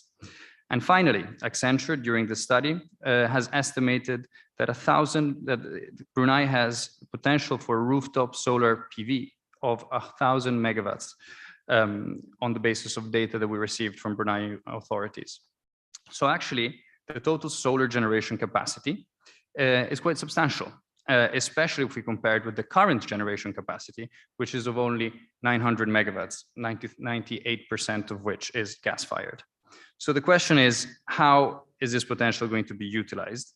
Keeping in mind especially the stability of the grid, which is a key variable when adding renewables into the power generation mix. Distributed solar rooftop should be the priority area. It is a short-term, easily implementable solution that can directly contribute to the reduction in gas-fired generation and free up gas and LNG for exports. Floating solar, on the other hand, could be partially dedicated to the grid, just like distributed solar, and partly utilized for the production of green hydrogen, which again can be utilized for domestic use and for exports potentially. Now let's move on to industrial clusters. As we have seen, 33% of total emissions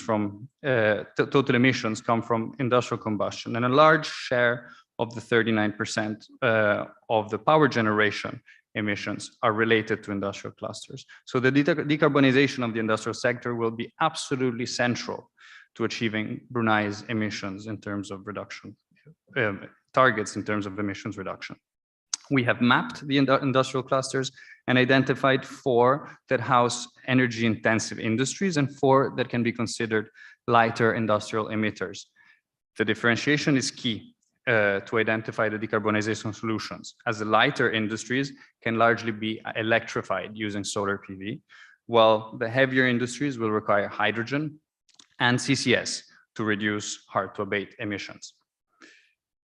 So next slide, please. So carbon capture and storage, or CCS, is another great area of opportunity for Brunei. Brunei is expected to have significant CCS potential, which could be leveraged to capture emissions from domestic industries as well as other countries in the region looking for suitable storage options. Carbon capture itself is the most expensive segment of the value chain. So the best candidates for domestic CCS are industries with high hard-to-abate emissions and relatively lower capture costs. In the case of Brunei, ammonia production could be a good case in point, for example. From a regional perspective, Southeast Asia accounts for a significant share of global emissions, and that is actually expected to grow as opposed to other countries, for example, other areas or regions, for example, Europe, where emissions are expected to flatten. Brunei's position at the center of Southeast Asia makes it ideally placed to serve some of the region's CCS needs. In fact, the IEA envisages that there is a requirement for more than 200 million tons per year of carbon capture in Southeast Asia alone by 2050. This paints a quite a clear picture of the opportunity. And Brunei's neighbors are taking action. For example, Singapore has announced plans to increase carbon taxes very significantly from the current $5 per ton to $25 per ton in 2024 and $45 per ton in 2026, and to raise them even further towards $50 to $80 beyond 2030. Now, this was a key decision, and it could represent the trigger for significant investments in the region, covering the full CCS value chain. Now, let's move to the solutions that we have identified. Based on the market analysis, we propose 4 solutions for Brunei to accelerate its energy transition journey.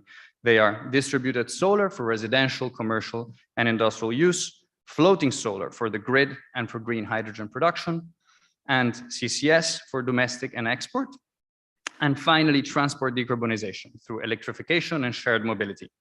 And I'd like to take you through these in detail, including the impact that they have on the system, which you will see in the next slides, please. Thank you. We start from distributed solar, which, as we mentioned, is the most readily deployable solution and one which can have significant impact in the short term. So during the study, thanks to our experience in similar projects in other regions, we estimated the theoretical potential for the residential sector at 1,000 megawatts on the basis of data from ABCI, and proposed that Brunei can achieve 30% of the residential PV potential by 2035. We base this assumption on the penetration of solar PV in Australia, which is around 30 to 35%. Combining these 300 with the 100 megawatts, which is the capacity of solar rooftop for industrial and commercial sector, we achieve a total of 400 megawatts. And in addition to this, the new housing developments, which are included in the National Development Plan every 2 years, could contribute an additional 50 megawatts by 2035. So very significant impact, as you can see. On the next slide, please, we move on to floating solar. And as we have mentioned, given the land constraints, Brunei's identified floating solar potential is 2,300 megawatts, presents a good alternative to utility scale ground mounted solar. And out of the total floating capacity, we propose 500 megawatts to be used for grid connected capacity and 1,800 megawatts for green hydrogen production. The demand for domestic green hydrogen can come from oil refining, cement manufacturing, energy storage, and even co-firing of coal plants. In particular, in the oil refining industry, it can replace the current use of gray hydrogen for hydrotreatment and hydrocracking, for example. Brunei can also leverage relationships with its trade partners, such as Japan, and the experience developed through the hydrogen export pilot through hydrogenation technology to potentially start exporting green hydrogen like many other countries are planning to do. Green hydrogen, however, is globally considered to become commercially scalable post-2030, when it becomes cost competitive and reaches a levelized cost of energy between $2 to $2.5 per kilo. This is when it becomes comparable to blue hydrogen, which includes CCS, whose cost is around $2. So preliminary analysis suggests that in Brunei, the cost of green hydrogen would be in the region of $3.5 to $4 per kilo. Now, this means that this is a solution for the longer term, as costs are expected to further decline, in particular for solar PV and electrolyzers. But the work on the solar element of the value chain can start now. So it's and you can see on the right the impact that this solution would have. Now, on to CCS. Next slide, please. Thank you. As we have said, CCS is an opportunity to both decarbonize domestic industry and welcome CO2 imports from neighboring countries. With adequate CO2 storage capacity expected to be available, Brunei can aim to create the CCS infrastructure comparable to Norway's Northern Lights project, which targets a capture of 5 million tons of CO2 by 2030 and is a real leader in this, let's say, developing field. The share of the utilization of such a CCS project between the domestic industries and the export markets would depend on the carbon pricing within Brunei, or the level of state funding, or the carbon pricing or the state funding in neighboring countries. So the role of the government is truly pivotal in the development of these opportunities, in particular in terms of regional cooperation, but of course in terms of carbon prices, direct subsidies, or both.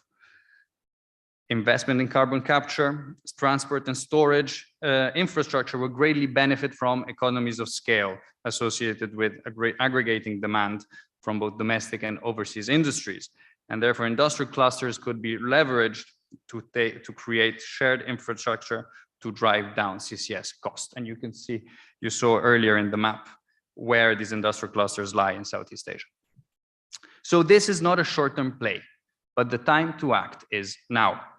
There is a lot of CCS talk in the region, and players are developing strategies to set up CCS value chains. Brunei has a great opportunity to enter into this new space and should start actively working on its own CCS strategy to play a significant role in this developing regional theme. Finally, transport. Next slide, please. Thank you. Presently, the transport sector accounts for 17% of the emissions in Brunei. Brunei has one of the highest per capita vehicle ownerships in the world, and the low cost of running a car and limited adoption of public transportation continues to ensure that private cars are the preferred option. Car transportation constitutes 99% of all journeys, with the existing bus network carrying only 1%. So Brunei has the target of having 60% of EV by sales in 2035.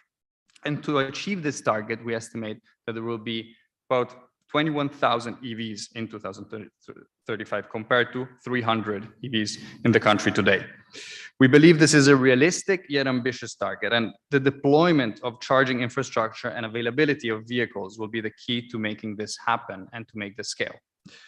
There are two main routes to reduce emissions from the transport sector: increasing the use of public transport and/or reducing the ownership of private vehicles, and the electrification of transport vehicles. The second option, however, comes with a caveat around the energy mix, as it is quite clear that the impact would be significantly more meaningful if the renewable energy contribution to the electricity generation mix were higher than it is today. So as we look at this, we consider this solution to be quite dependent on a variety of external factors, including, for example, some behaviors which are quite entrenched in society today, and it will take time to change. Having said that, there is a clear opportunity to make a dent in the carbon emissions related to transport, which represent a significant share of the total. So absolutely no effort should be spared. With this, I've gone through the 4 identified solutions, and just wanted to mention that the report will be published on the WEF's, World Economic Forum's websites next week, and available for everyone to read. Thank you very much again for your attention and look forward to any questions. Thank you very much to our last speaker and all the speakers that we have so far. Unfortunately, time is not kind to us. So I note that there are a few questions on the Slido.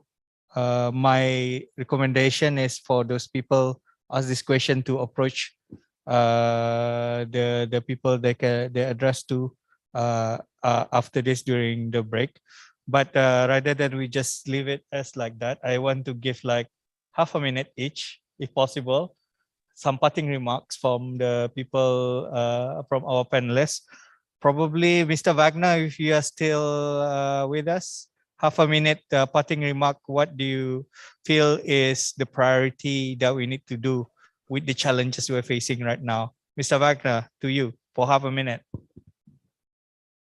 Yes, thank you. I hope you can hear me. That was very insightful presentations and a very interesting perspective on Brunei itself and what can be done.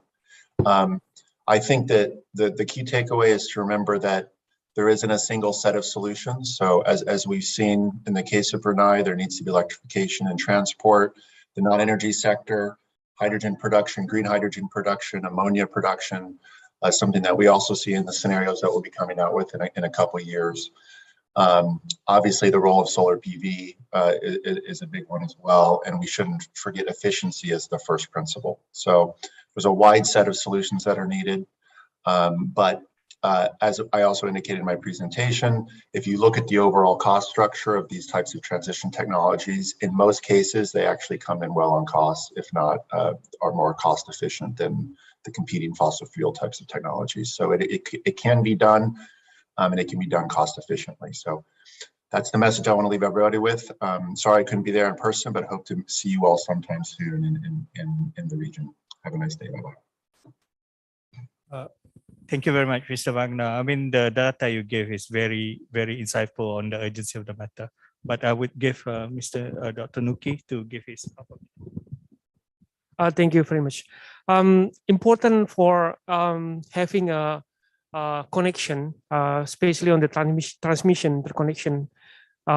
First, it will create a cheap, affordable electricity price throughout the region. Second, make the grid more stable, because a mega grid is, part of this storage system. So, and then most importantly is securing energy supply coming from electricity throughout the region. That's something that we need to do as soon as possible. In regard with the primary energy supply, mostly on the fuel side, we do have plenty of natural resource. Therefore, increasing the energy mix coming from indigenous primary supply will be very crucial for the next decades.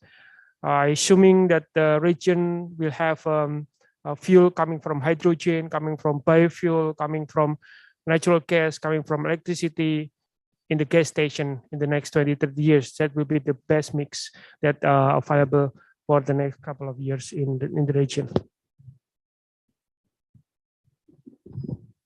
Hi. So for me, I think I'll just reiterate my point earlier on that transformational clean energy transition starts with us, and that we need everybody's participation to accelerate this transition. So when you leave today, go to our booth and register for net metering. I think it's really important for you to take this opportunity, to start considering green practices at your very own homes. Thank you. Thank you. So first of all, I wanted to thank Tina for the segue on rooftop solar, because that was quite ideal. My comment really is about the opportunity that Brunei has to start making some real steps towards energy transition, to making this a reality. This is a unique country. It doesn't take me to tell you. I've only been here twice, so I will not explain why. But it is a unique country in terms of how, you know, the structure of the economy and the opportunity that that are lie ahead, especially given the expertise that is in this country, the industries that are in this country, and the great potential that is also reflected in the numbers that show, the growth in the industrial sector and in the exports. So I think it's a great opportunity to start making some real steps. We have identified a few. There's probably others, but certainly lots of work to do and lots of potential to lead in the region.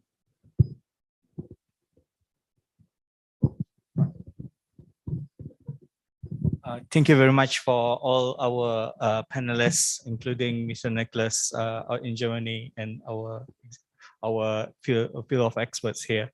With that, I'm gonna close this session, but not necessarily the dialogue. So hopefully, even during the break, we can start the dialogue while the experts are here to continue our journey in the energy transition. With that, thank you very much. Assalamualaikum warahmatullahi wabarakatuh.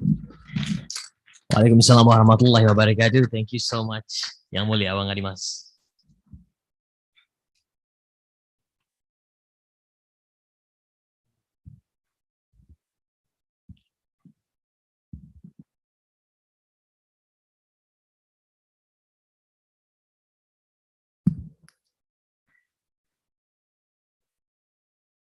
Now, ladies and gentlemen, in appreciating the experts for this session, please welcome Yang Mulia Haji Iskandar bin Haji Yahya, the Exploration and Development Director of Petroleum Authority of Brunei Darussalam and Energy Symposium 2022 co-chair, to present the token of appreciation.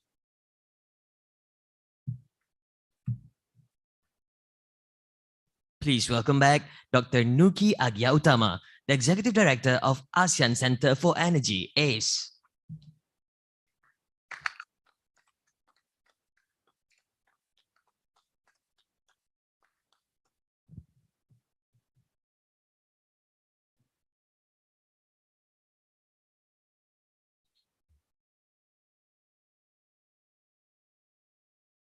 Yang Mulia Dayang Nordina Zarina binti Haji Yahya, the Head of Sustainable Energy Division, Department of Energy at the Prime Minister's Office.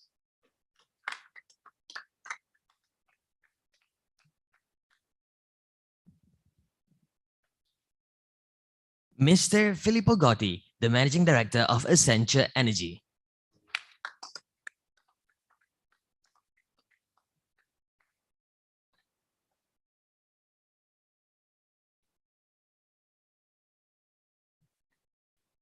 And our moderator, Yang Mulia Awang Adimas bin Haji Muhammad Saleh from Project, Technology and DNR Department of Petroleum Authority of Brunei Darussalam.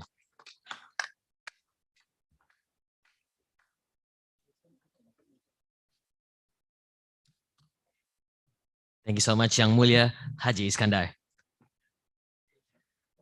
We now invite everyone for another quick coffee break. Refreshments are provided at the back of the hall.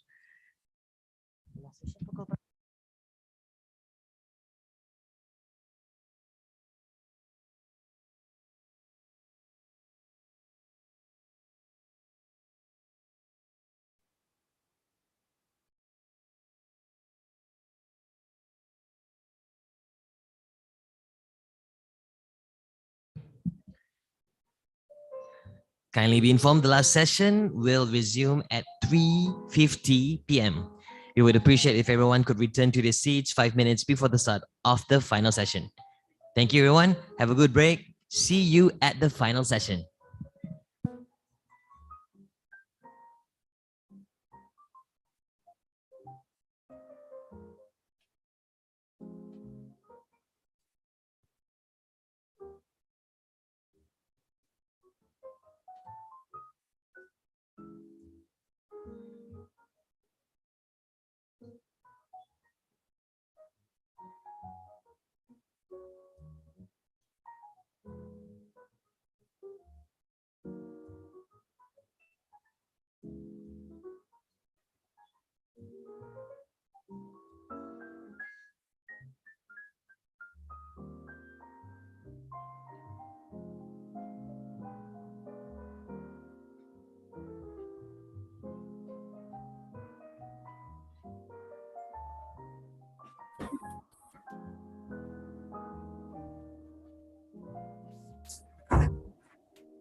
Ladies and gentlemen, we will begin the final session shortly.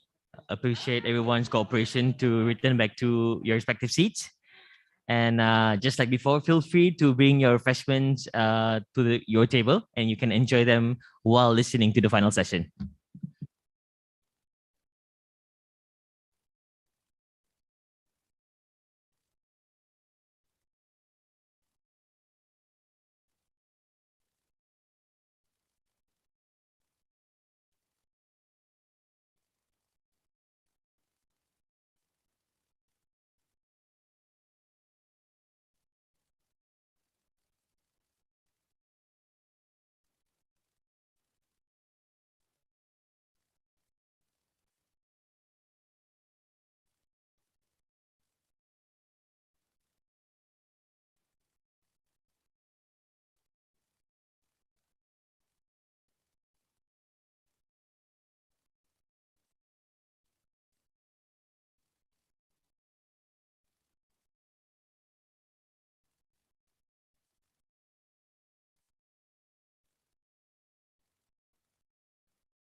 Bismillahirrahmanirrahim.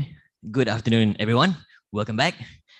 Now we are now at the final session of today's symposium. The last session features a topic that is close to a lot of us, gearing up local talents in the energy sector. Moderating the last session is the Deputy Director of the Energy Manpower Division, Department of Energy at the Prime Minister's Office.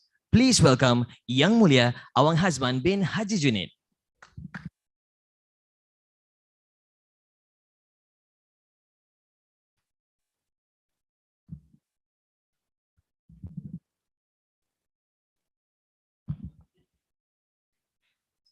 And here to share their insights on the matter, may we invite Yang Mulia Dr. Hajah Siti Haziah binti Pehen Orang Kaya Saiful Muluk Datuk Seri Paduka Haji Abidin, Head of Manpower Planning and Employment Council, MPAC Secretariat.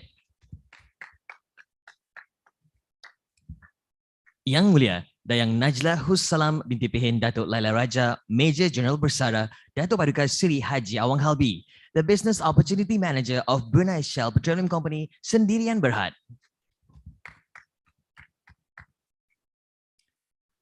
Yang Mulia Pengiran Siti Rosanidah binti Pengiran Haji Idris, the Legal Counsel of Henggi Industries, Sendirian Berhad.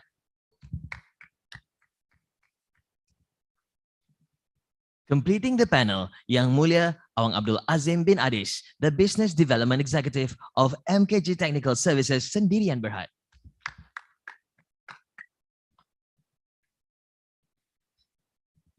Kind reminder, the question and answer session will be facilitated through Slido. The QR code that enables everyone to post questions will be shown towards the end of the session. To our respected speakers, another slight change as requested. We will now play, you will hear the sound of the designated bell twice for each session, which means the first sound would indicate you have 5 minutes left, and the second bell will indicate you have 2 minutes left, as requested. We will now pass the floor to Yang Mulia Awang Hazman. Thank you very much. Assalamualaikum warahmatullahi wabarakatuh. Bismillahirrahmanirrahim. And a very good afternoon to everyone, our distinguished guests, colleagues, and audience for attending this session. Perhaps this is our last session. There's always a saying that we are saving the last for the best, right? Also like to thank you for those also joining us for the symposium, both physically and also online. In fact, today we have 4 diverse speakers, as you can see on my left. They will be sharing views pertaining to this afternoon topics, in which is gearing our local talents in the energy sector. So these four different perspective, ranging from, as you can see, from upstream, downstream of the oil gas sector, and also perspective from the Manpower Planning and Employment Council, and eventually perspective from a local talent supply organization, that is MK Johan Technical Services. Again, this afternoon, we will be hearing for all four speakers consecutively.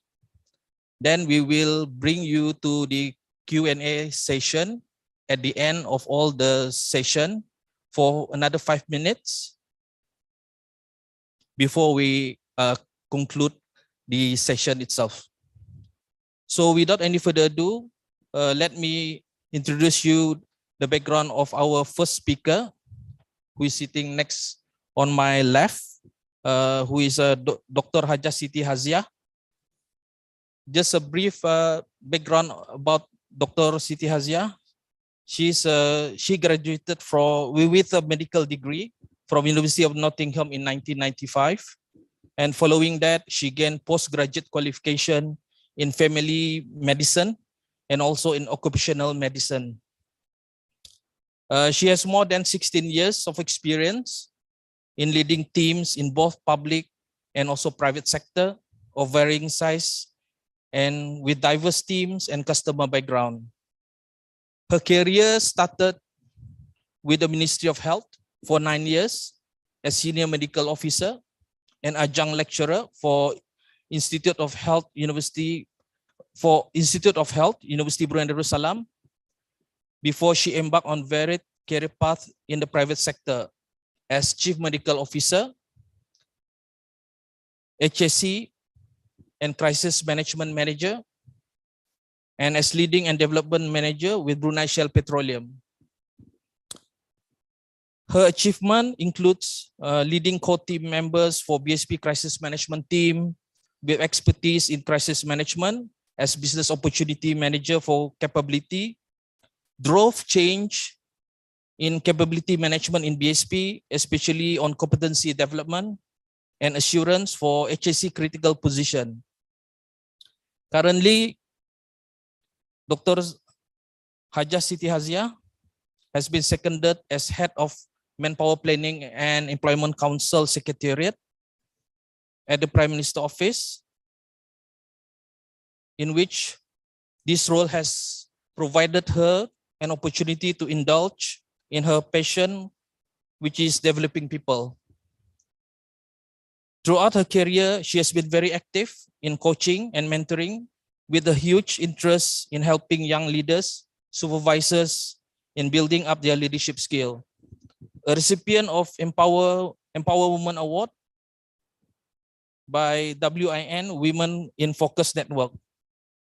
So without any further ado, I would like to present our first speaker this afternoon, who will be sharing the topic on meeting up demand in energy sector from Manpower Planning and Employment Council perspective. Welcome, Dr. Haziah.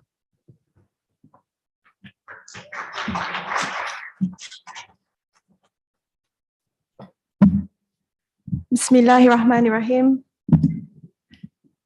Assalamualaikum warahmatullahi wabarakatuh, and good afternoon, everyone. Firstly, thank you very much to our esteemed moderator, Tuan Hazman Haji Junid, for the kind introduction.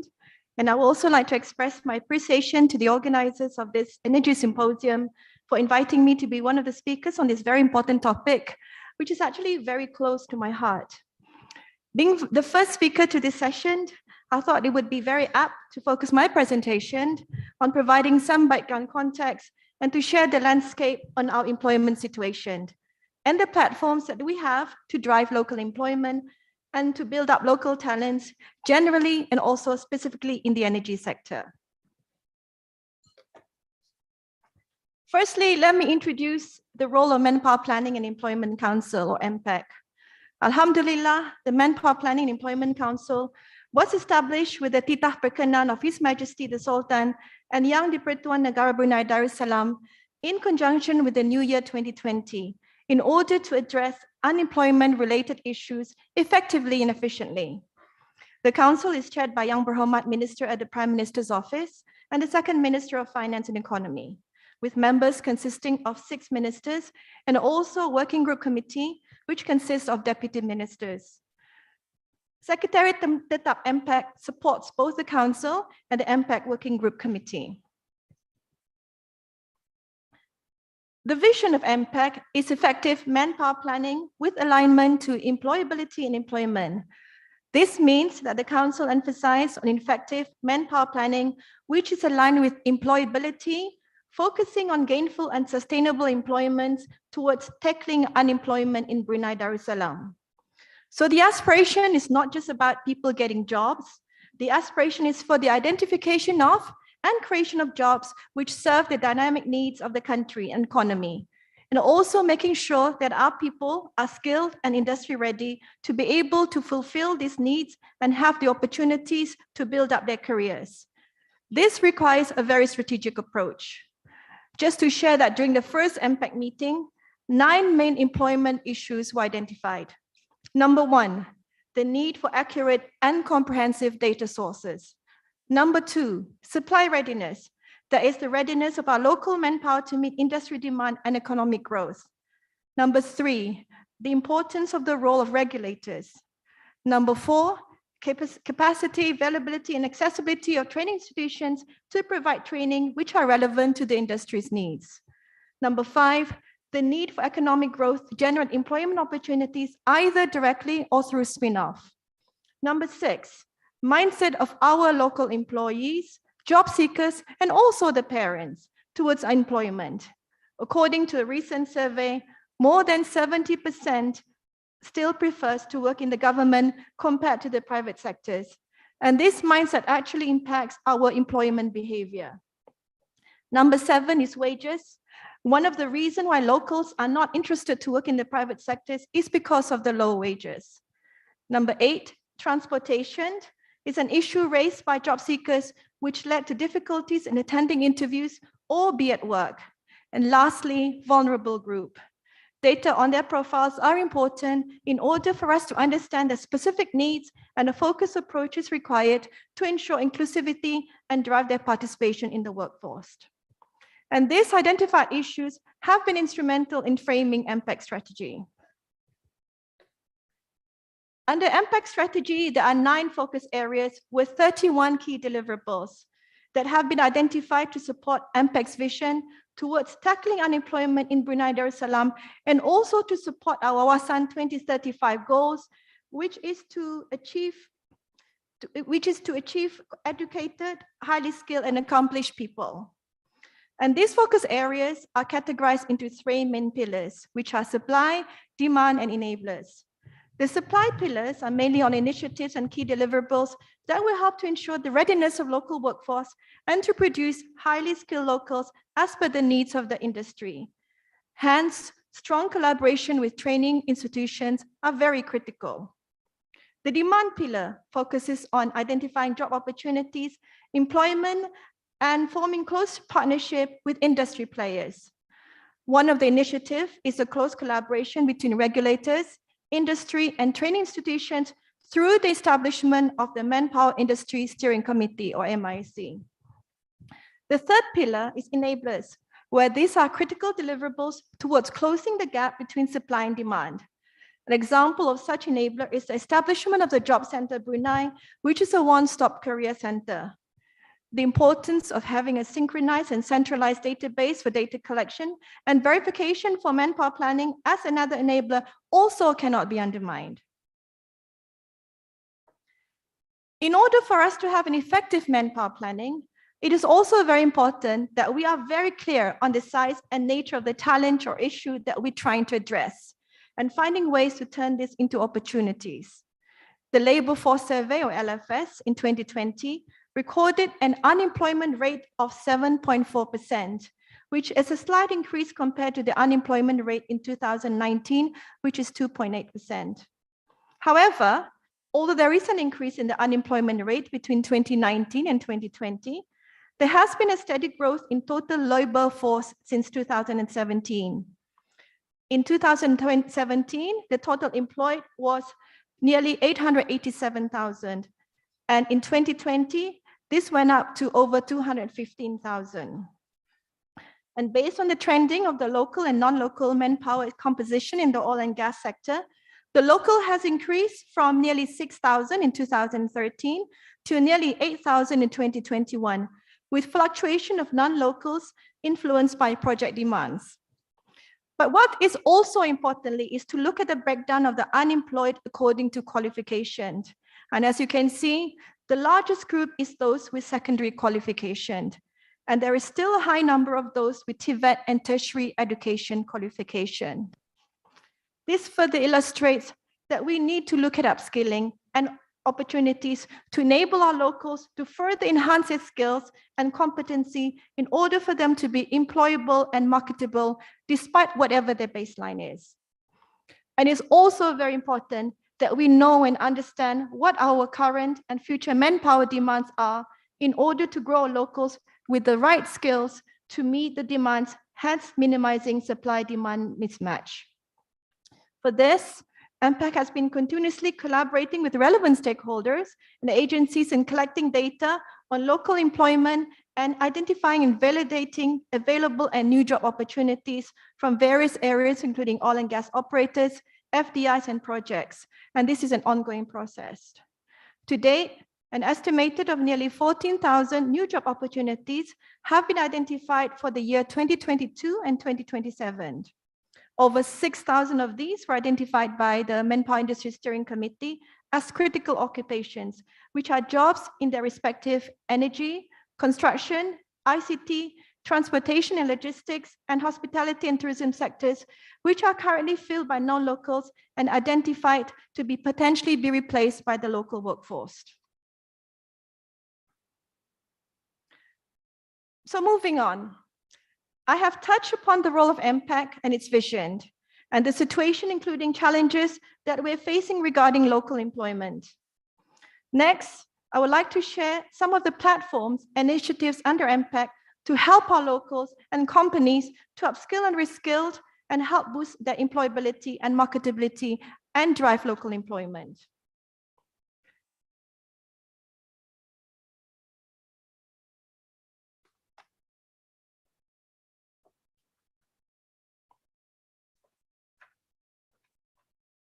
Under MPAC, we have the Human Resource Development, or HRD Fund, which provides funding support to support upskilling and reskilling of our locals. There are currently two types of programs under HRD Fund, which are the Learn and Grow and the Growth for Excellence. The Learn and Grow provide avenues for upskilling or skilling for our local workforce to prepare for any potential career opportunities or career changes, either through vocational or technical track, skill acquisition track, which is through skills accreditation, or the academic track. The target groups for this are local job seekers, I-ready apprentices, and also mid-career individuals, especially in the private sectors. As of now, we have several programs and initiatives funded under Learn and Grow, such as Continuing Education and Training, which is CET, Skills Plus, SPIN, or Study in Professional Instructions, and Trade Skills. For these programs, we work very closely with other agencies such as L3C, training institutions, both private and public, regulators, as well as companies. On the other hand, the Growth for Excellence provides opportunities for local workforce to professionally develop their skills and gain significant industrial experience through the on-the-job experiential learning. For more information on this, I would encourage you to please visit our booth. Another important platform to help our locals to seek employment is the Job Center Brunei. JCB is a one-stop career center for job seekers and employees in the private sectors, which provides various employment services as well as relevant training to help job seekers to find employment in the private sectors and to support companies to identify potential locals to fill their vacancies. At the moment, there is nearly 10,000 registered job seekers who are active in JCB. And last year, more than 2,800 locals were directly hired through JCB. Also, at the moment, there are more than 2,800 job vacancies as advertised in JCB. I have touched on the importance of MYCE on Manpower Industry Steering Committee. which is a very important platform that links industry players, regulators, and training institutions to ensure that we have tripartite collaboration and close working relationship with the aim to align and meet the demand of the industries with the right supply at the right time. Let me explain some of the components under the MYCE, which is, one is Workforce Development Planning Group, which looks at job demands and manpower forecasting, and also reviewing and developing training programs in order to improve employability of local job seekers. Secondly is the Curriculum Development Technical Group, which looks into developing and reviewing the competence standards and skill sets required to meet industry demands. This may also include establishing qualification and certification that are recognized and benchmarked locally, regionally, and globally. And thirdly, accreditation and assurance. At the moment, we have 5 working groups in MYCE representing the main industry sectors in Brunei, which are energy, construction, hospitality and tourism, ICT, and transportation and logistics. Specifically on the MYCE Working Group Energy, like the other MYCE Working Group, a number of key objectives were set for the MYCE, which includes establishing a competence framework ecosystem in the energy industry, identifying manpower demand within the industry, where to date the working group has identified 13,000 total potential manpower demand in the next 5 years. Thirdly is to align the local skills to industry requirement. Fourthly, ensuring the welfare of our local workers are well taken care of. And fifthly, establishing a strong and collaborative governance among important stakeholders, such as regulators, training providers, as well as the industry. And since the establishment of the MYCE Working Group Energy in 2019, the working group has implemented several initiatives to increase the employability and marketability of our local job seekers and workforce. The MYCE Working Group Energy, together with Alpha Plus, an education service that specializes in standard assessment and certification from the UK, have developed competency standards, particularly in 5 identified skill sets, such as welding, scaffolding, rigging, blasting and painting, and marking fitting. From this, in 2020, they have developed the iSkill program in accordance with the competency requirements, whereby more than 300 trainees have participated. In 2021, 5 trade skills within the iSkill program was endorsed as the first National Occupational Skills Standards, or BNOS. Then in 2022, the pilot project for apprenticeship program is in collaboration with BLNG was also introduced for local employees with the industry to reskill or upskill in the identified skill set. There are currently 2 programs that are currently in the pipeline, which are the iLeap apprenticeship program, which aims to skill up and provide certification for employees through on-the-job experience and professional training, and also the Skills Hub, which is a platform to facilitate cross-industry learning and be the center of excellence. Throughout the journey of the MYCE Working Group Energy, there were a number of manpower challenges that have been identified, which include, firstly, the misalignment of manpower supply delivery to meet the industry demand. Although the MYCE WG platform, the pace and generation of the supply is matched with the industry demand and growth. However, project delays may create manpower surplus, hence frustration for the trained local job seekers. Number 2, staff turnover due to salary differences. Within the closed world of the local energy sectors, there are competition for the same skills and also for the same people. This may lead to poaching, and salary differences across the different companies also contribute to the staff turnover. Third is a lack of commitment from the local workforce. Mindset and attitude of the local workforce are common challenges expressed by employers, not only in the energy sectors.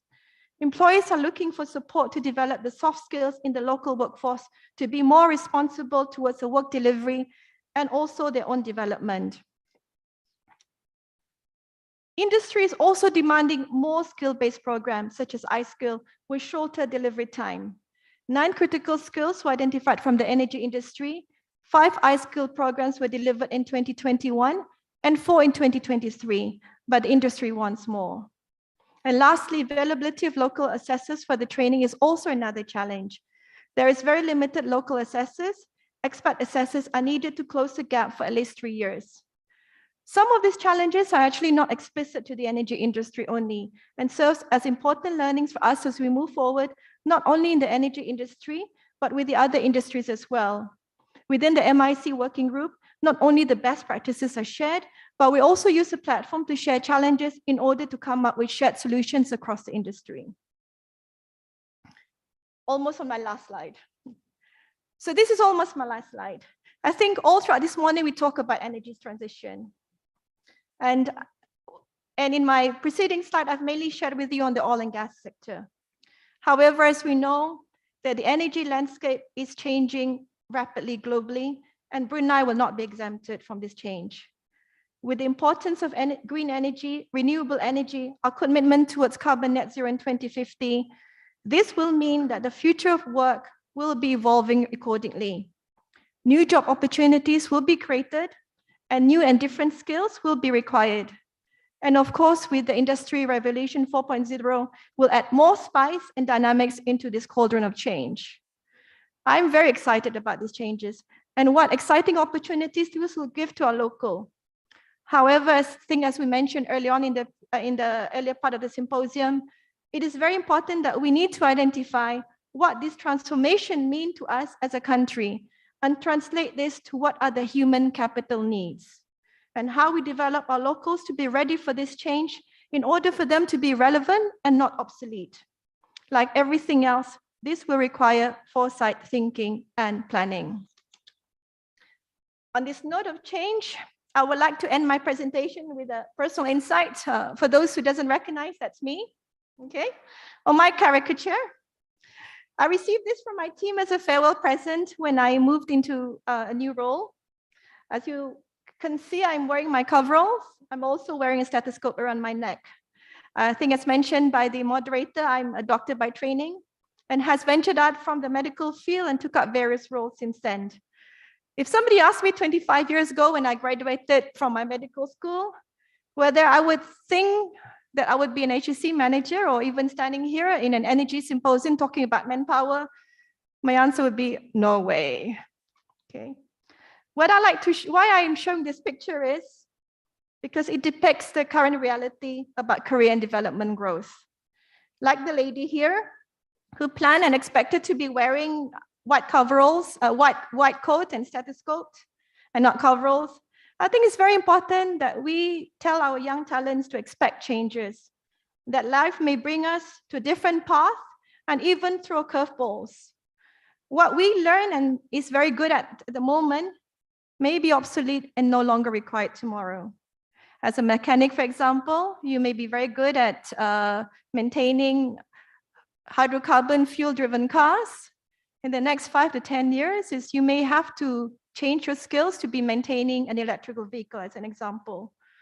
So as a takeaway message, I think it's very important that our local workforce now and future to be adaptive and to embrace change. This will require growth mindset, which is being curious, and we need to believe that everybody, including ourselves, has the capacity to learn, irrespective of whatever our baseline is and whatever our ages are. And seeing all experience, whether they're success or mistakes, as learning and growth moments. And if I'm also looking back on my own journey, I would not be here today without the support and belief of the leaders that I had the blessed opportunity to work with then and now. We need to believe in our local talents, and they need us to set them up for success. Thank you.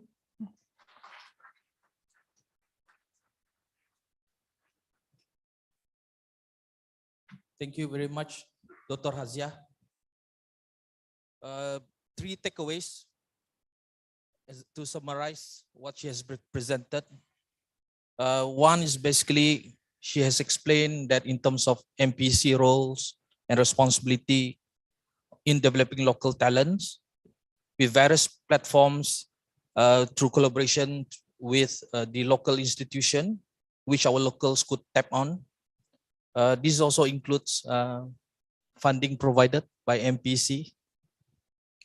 Second takeaway is basically the challenges and also issues faced by MPC with the current environment. And thirdly, MPC much bigger role, not only focusing on oil and gas, but they are looking for the whole industry in Brunei Darussalam. So those are the 3 takeaways. Reserve your question. Now we move to the next presenter. Our second presenter is Naja. Actually, Naja holds a Bachelor of Science honors in Petroleum Engineering and also Masters in Business Administration, MBA. She has more than 12 years industry experience in upstream business across a variety of individual performer and leadership role in well delivery, hydrocarbon maturization, asset management and planning. Currently, she's the cluster development lead and business opportunity manager in Brunei Shell. Her career highlights includes a growth role in corporate strategy and portfolio in The Hague, Netherlands, where she worked closely with the executive committee and board of directors to develop Shell powering progress strategy and energy transition agenda. In 2019, she was awarded the Women of the Future Southeast Asia Award for the profession category. As a working mother with 2 young daughters, aged 6 and 1 year old, she's very passionate about instilling a sense of urgency to support Brunei prosperity in the long term and leaving a legacy to her children and also the citizens of Brunei Darussalam. So without any further ado, our next speaker would like to bring us to a paradigm shift. We have a very interesting topics today, empowering Brunei energy workforce of the future. With the big question, are we ready? Please allow me to present you Naja. Thank you.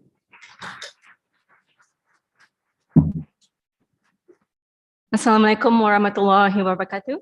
And firstly, thank you to Tuan Hazman bin Haji Junaid for the kind introduction. Good afternoon to our distinguished guests, as well as our panelists here today.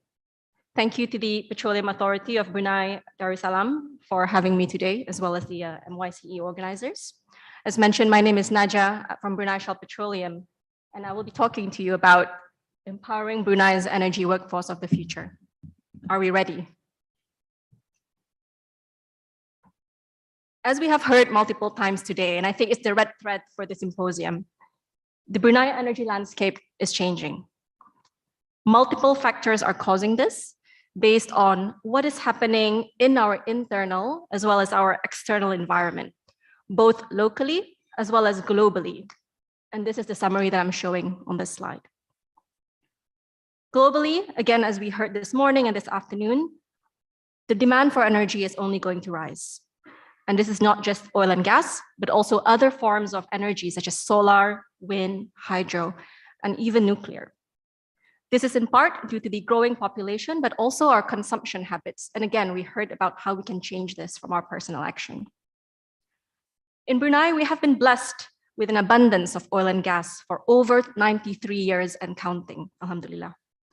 And to this day, Brunei Shell Petroleum, or BSP, remains the backbone of Brunei's economy as the largest oil and gas company in the Sultanate and a major contributor to the nation's oil and gas revenue and export earnings. We're also proud of being a responsible operator, managing our late life assets, restoring lands, wells, and pipelines in a safe manner. Having said that, we also recognize that oil and gas is a finite resource. And after decades of extraction, it is going into decline. Unfortunately, that is the hard truth that we have to live with. At the same time, we have 2 megatrends shaping the global energy system as a whole.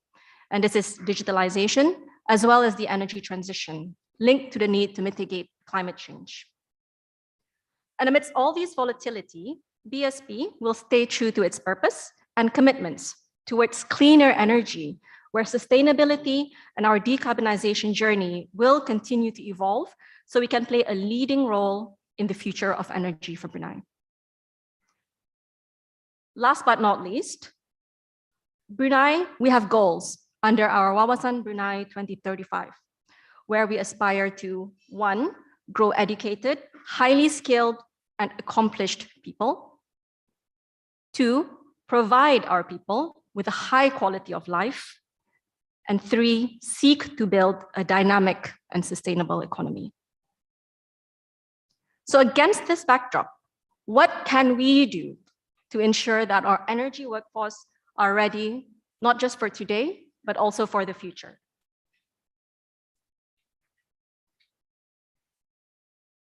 Empowering Brunei's energy workforce of the future requires focus and collaboration amongst 3 key players. There is a role for the government, energy companies like BSP, and the Brunei society as a whole. And Puan Dr. Haja Hazia spoke about the role of the government earlier with the MPEC role within this energy transition. Let me highlight a few focus areas, which in my opinion are important, particularly if we first talk about the role of the government as well as energy companies. We need to be able to think long-term. What does it take to deliver Wawasan Brunei 2035 and beyond? We have also at the same time committed to be a net zero emissions company by 2050, which is no small feat. So as a result, we need to have a holistic energy strategy beyond oil and gas and figure out how we can safeguard our children's future by ensuring that Brunei remains prosperous for decades to come, even beyond oil and gas.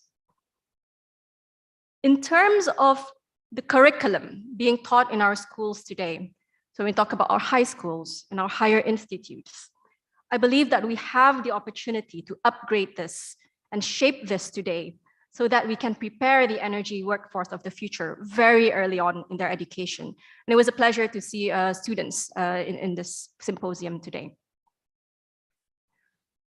BSP has been operating for over 90 years, and we will continue to operate as the premier energy employer in Brunei for decades to come. It is critical that we continue to instill pride in BSP amongst our workforce to deliver beyond oil and gas, but also to drive purposeful delivery in a future-proof organization. In BSP, we are committed to sustainably powering Brunei's progress towards Wawasan 2035, and we will continue to adapt quickly to this rapidly evolving energy landscape that we've been talking about today. And at the heart of this, we believe that our greatest asset are our people. Orang kita ni, or translated into our people, are the diverse and highly skilled energy professionals who demonstrate commercial acumen, technical expertise, and pride in executing quality work to deliver excellence. Our people strategy in BSP focuses on themes such as performance, capability, leadership and talent, as well as Bruneiization. And this is to focus on bringing together the different sets of capabilities that we believe are required. We also believe that we need to create a psychologically safe working culture. And a key part of the BSP strategy is to attract and retain outstanding individuals and talent into BSP who are able to share these values and who thrive on responding to challenges such as the ones that we are facing today. So for energy companies like BSP, because there is a role for all the energy companies in Brunei, we need to be able to invest in our people. And this includes providing best-in-class development opportunities, may it be through job rotations, trainings, or this could also be in the form of international and national assignments. I was fortunate to be given this opportunity to learn and gain experience from such an international assignment in The Hague, as mentioned by Tuan Hazman earlier, where I got to deepen my skills, but also most importantly, gain a broader perspective of the energy business and the challenges that we face from customers and the broader society. But last but not least, in line with last week's MYCE theme and what we heard as well today, is the need to embrace automation and digitalization. It will continue to play a key role to facilitate faster, better, more efficient ways of working for our people and our operations. And the BSP digitalization roadmap will focus on applying these digital solutions to address business problems by making ways of working faster, better, and more cost efficient. And we will, of course, do this with our workforce that we have through our people, Orang Kitani. I also mentioned that there is a role, not just for the government and the energy companies, but the role of the Brunei society as a whole. So every one of us in this room and beyond has a part to play to future-proof the Brunei energy ecosystem. Behind BSP's operations are almost 4,000 employees, and it ranges from technical experts in subsurface engineering to corporate professionals sitting in legal, supply chain, as well as logistics. And our support organization through our contractors are about 15,000 people joining us as part of our workforce. And as an energy professional of today and the future, what is our role and what can each of us do to contribute to this? So earlier this year, BSP launched our BSP Bersatu strategy. And Bersatu means that we are all united in delivering the best that we can to sustainably power Brunei for decades to come. And as professionals, we need to demonstrate the right behaviors, to be externally curious about what is going on beyond Brunei, beyond oil and gas, and also to have a learner's mindset to all this. There are multiple learning platforms that we can access today as professionals, and this includes platforms such as LinkedIn Learning, so easily accessible to all of us. So 3 key reflections that I will leave with you, and for all of us to think about, is firstly, how can I contribute to Brunei's Wawasan 2035 and beyond? Secondly, how can I contribute directly to my company's strategy and goals? And thirdly, what is my passion and purpose? So what can I bring to the overall energy ecosystem for Brunei? This is my last slide. So energy companies like BSP, how can you help each and every one of us actually realize this? We can make this clear for employees by ensuring that each employee is able to translate the country's strategy, the company's strategy into our individual goals and targets. This is an example of mine, which I prepared earlier this year, and I thought maybe useful to share a personal touch into the presentation today. At the bottom left-hand side of this card, there's a question. Why does it matter to me? And my answer is, it matters to me because as a Bruneian, delivering against BSP strategy, against Wawasan Brunei 2035 and beyond, is non-negotiable. I have 2 young daughters, as mentioned, 6 years old and 1 year old, and getting this right and getting our energy workforce future ready will ensure that they have the same future that we have been blessed with in the past and are still blessed with today. Thank you.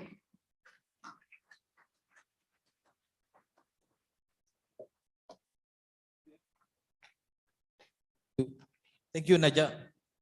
Very inspiring. 3 key pointers here from what she has presented. One is basically the energy sector, which is constantly changing in dynamics, rising demand, the question of oil and gas supply, digitalization, climate change in our Wawasan 2025.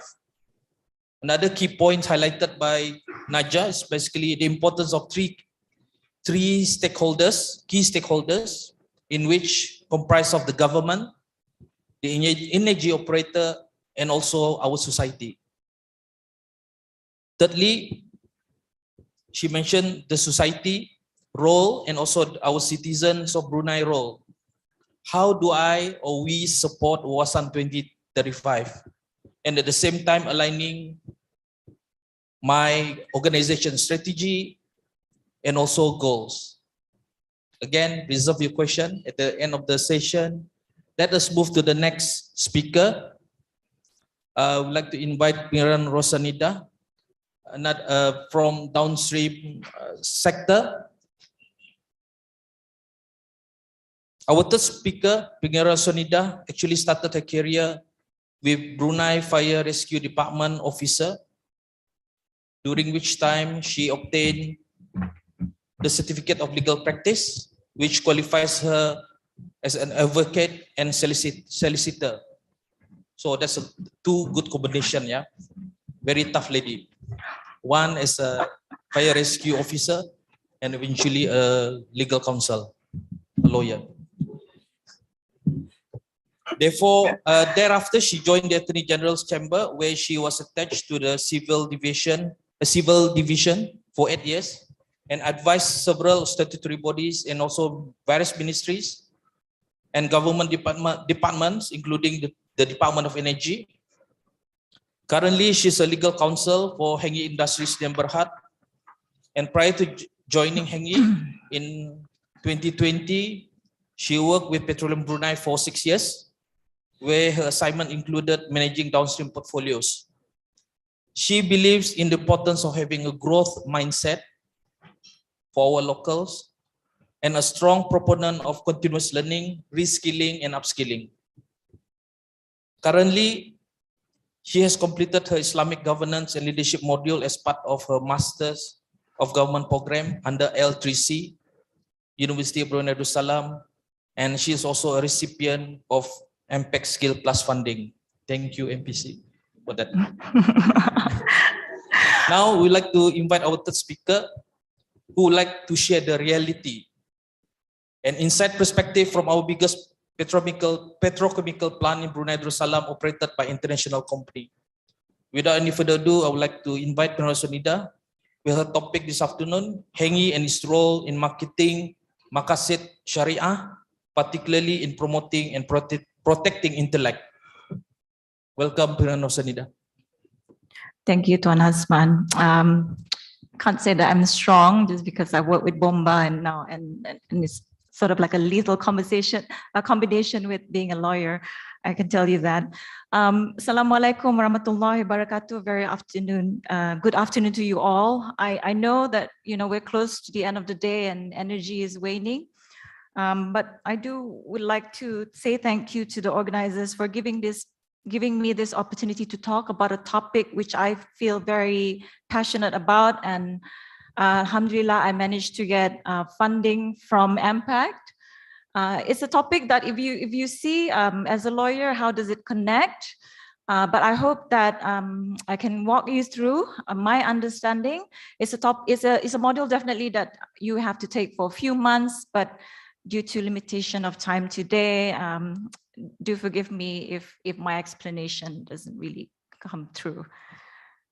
So why did I choose this topic? If you see, my background is legal counsel. It's a topic that talks about how we gear up locals. Just to give you a bit of perspective, I've only joined Hengi 1 year plus. So my perspective is my perspective. It's not my company's. I do hope to still have my job tomorrow. So it's really just my personal perspective. So allow me to indulge you with my understanding of Maqasid and how Hengi helps meet those perspectives. So you might be asking me, what is Maqasid al-Sharia? So Maqasid al-Sharia, or the goals or purpose of Islamic law, is predicated on benefits to the individual and the community. So as an Islamic nation, we work towards this goal for the betterment of the people and the nation. So I have a content, so I would like to give you a bit of background of what Hengi Industries Sdn Bhd, how Hengi's aspiration is aligned with those Maqasid. How do we gear up locals where we are right now? What are the push and pull factors, and my personal views and recommendation? So Hengi Industry is a joint venture between China's Zhejiang Hengi Group Company Limited and Damai Holdings. Damai Holdings is a subsidiary under the government of Brunei. This joint venture company aims to become a world-class oil refinery and aromatics complex. Being the largest FDI in Brunei, we do aspire to help further develop the downstream sector by playing a crucial role in contributing towards Brunei's economic growth and social development. Now, looking at the topic, you might wonder, how does Hengi meet those goals? I mean, the perception will be, it is a private company, one. Two, it is for the major part owned by a Chinese company, 70%.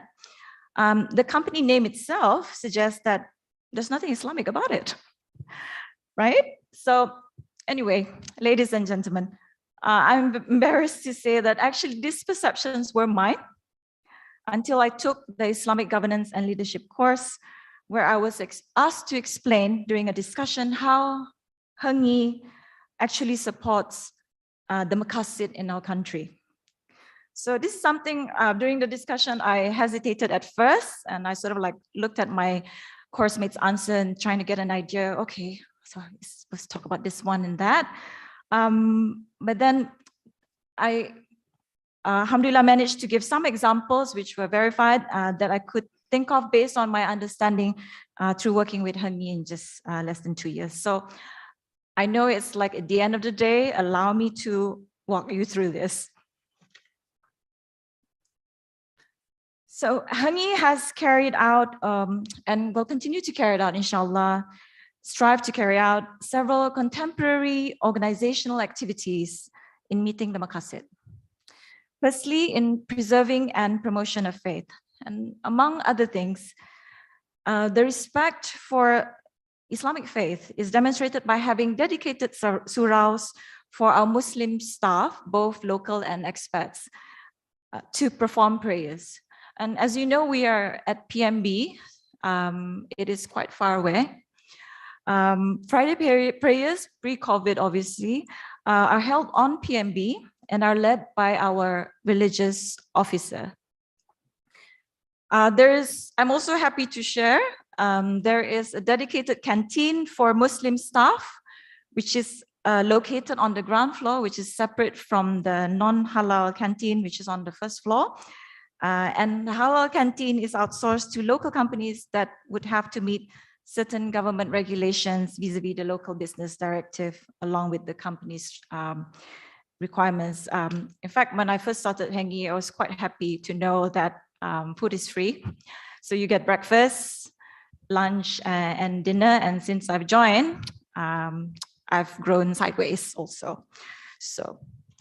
So in preserving and promoting of life, which is M2, in terms of health, we do have medical services that are provided by local companies who will respond in case of emergencies, and all staff, alhamdulillah, accorded medical insurance as well.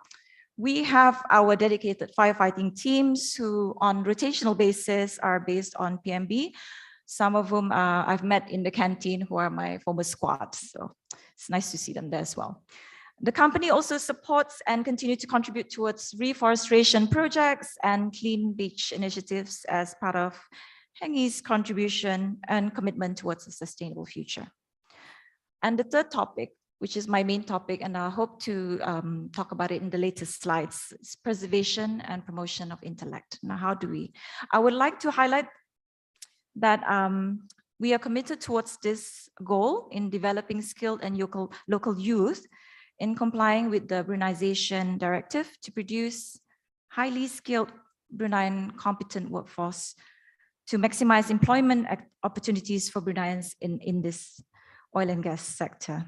To date, we have established 3 joint scholarship programs with local and overseas institutions, namely the UBD and Zhejiang University Joint Scholarship. We have our program also with IBTE, Langzhou Petrochemical Polytechnic College, and also with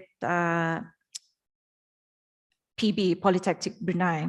And just yesterday, I'm happy to share, and you've probably also witnessed that it's quite a milestone for us that 207 students signed a conditional offer.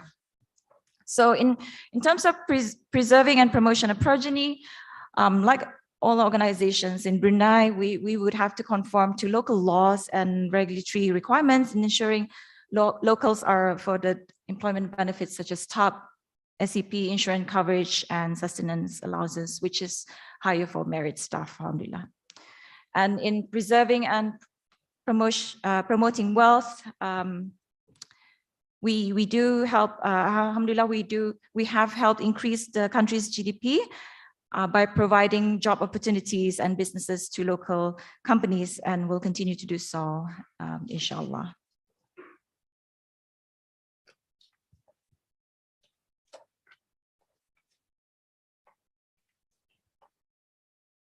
So, maqasid are the critical aspects of constructing human, individual, social, and organizational needs, whether Muslim or otherwise. The reason why I connected with Heng Yi and how it gives me purpose is because sometimes when you go to work, you lose your purpose. Sometimes you feel dejected. You need that reason to come to work. And I feel that it offers me that. So MYCE offers an intrinsic universal application, and when combined, the fulfillment of MYCE leads to the creation of a Quranic society which is conducive to the worship of Allah subhanahu wa ta'ala. So, like I mentioned, why do I say all this? Knowing all this, Ponaja mentioned about the importance of having purpose. You ask yourself why. It gives me a greater purpose, and I hope you can see it from where I'm seeing, because this contemporary societal activities are already oriented towards achieving a maqasid, and as a local, it would be unthinkable not to be a part of that.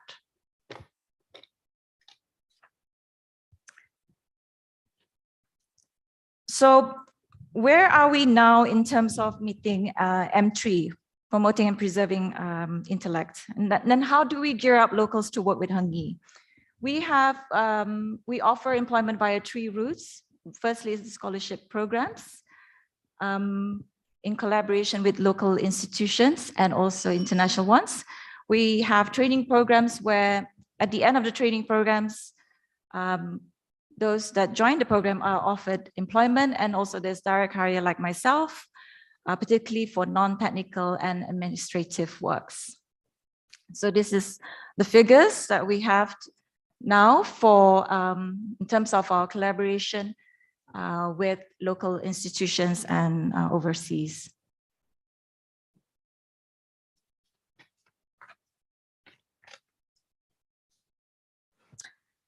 So in order to meet the localization targets, we have tried to gear up our efforts in conducting roadshows as well as open days that are either conducted alone by ourselves or in collaboration with the local institutions, educational institutions. Just pre-COVID, we hosted the first open day together with IBTE, PB, and UBD. And alhamdulillah, that has proved to be quite successful. Alas, let's address the elephant in the room.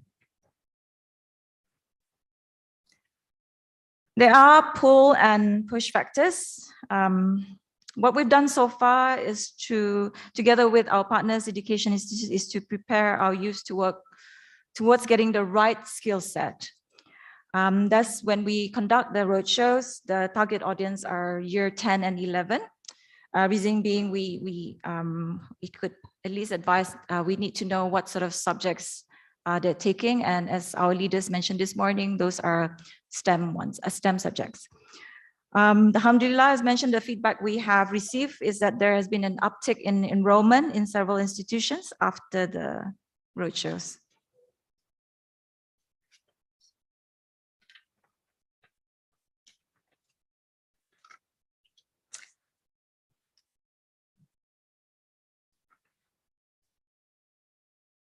So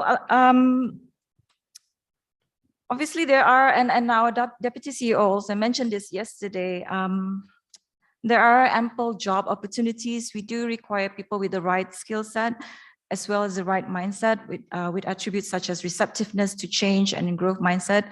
Indeed, there are challenges in getting youth to sign up for these programs, perhaps due to lack of awareness on the programs being offered. Heng Yi is also popular for all the wrong reasons, and you only have to read it to know. So it's not surprising, and it's understanding that there are perceptions of parents not keen on allowing their children to enroll in such programs, which is quite unfortunate. But inshallah, our training teams plans to do more interactive roadshows and open days to allay such concerns. So in summary, what is the pull factor? This is the first petrochemical plant, a place where locals can make an instrumental change in providing positive contributions. Because if it's not us, then who? That's the question that we always ask. In fact, it was also a question asked to me, why did I join Hangi? And then I say, why not? Right. So it's also a great place to develop one's career, especially in building one's technical and leadership skills, especially as locals. You benefit from active knowledge transfer and cultural exchanges. Now the push, the organization is still relatively new. We started operations in late 2019. So it would be naive not to acknowledge, accept that there are challenges and there are rooms for improvement. And one of the biggest challenges that we faced are actually cultural and language barriers, which are typical in any organization whose population consists of people with different beliefs and outlook. So in that regard, Hangi plans to reinvigorate its initiative of providing English language classes to our Chinese expats so that language barriers can be addressed. Having said that, every one of us at Hangi should be able to rally around one common interest, which is to ensure that the success of the company is for the betterment of Brunei's future. As such, we value feedback and constructive criticism from our stakeholders and shareholders. They do keep us on our toes and motivates us to continually improve. Ladies and gentlemen, in any organization, it's never a one-way street. Mutual respect, understanding is key. So is willingness to accept differences and being receptive towards change. And this is something my distinguished peers have also mentioned, how important it is to be receptive towards change and having the growth mindset. Working in the oil and gas sector is certainly not a walk in the park, but it is a walk worth taking. And therefore, I implore youth to take up the challenge and seize the opportunities provided to contribute to this sector. Like Puan Farida mentioned this morning, we need every iota, every local talent to join.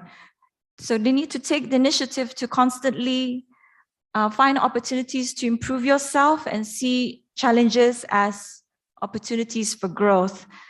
I also like to echo Total's HR point, Irina, where she mentioned people are the heart of the engine.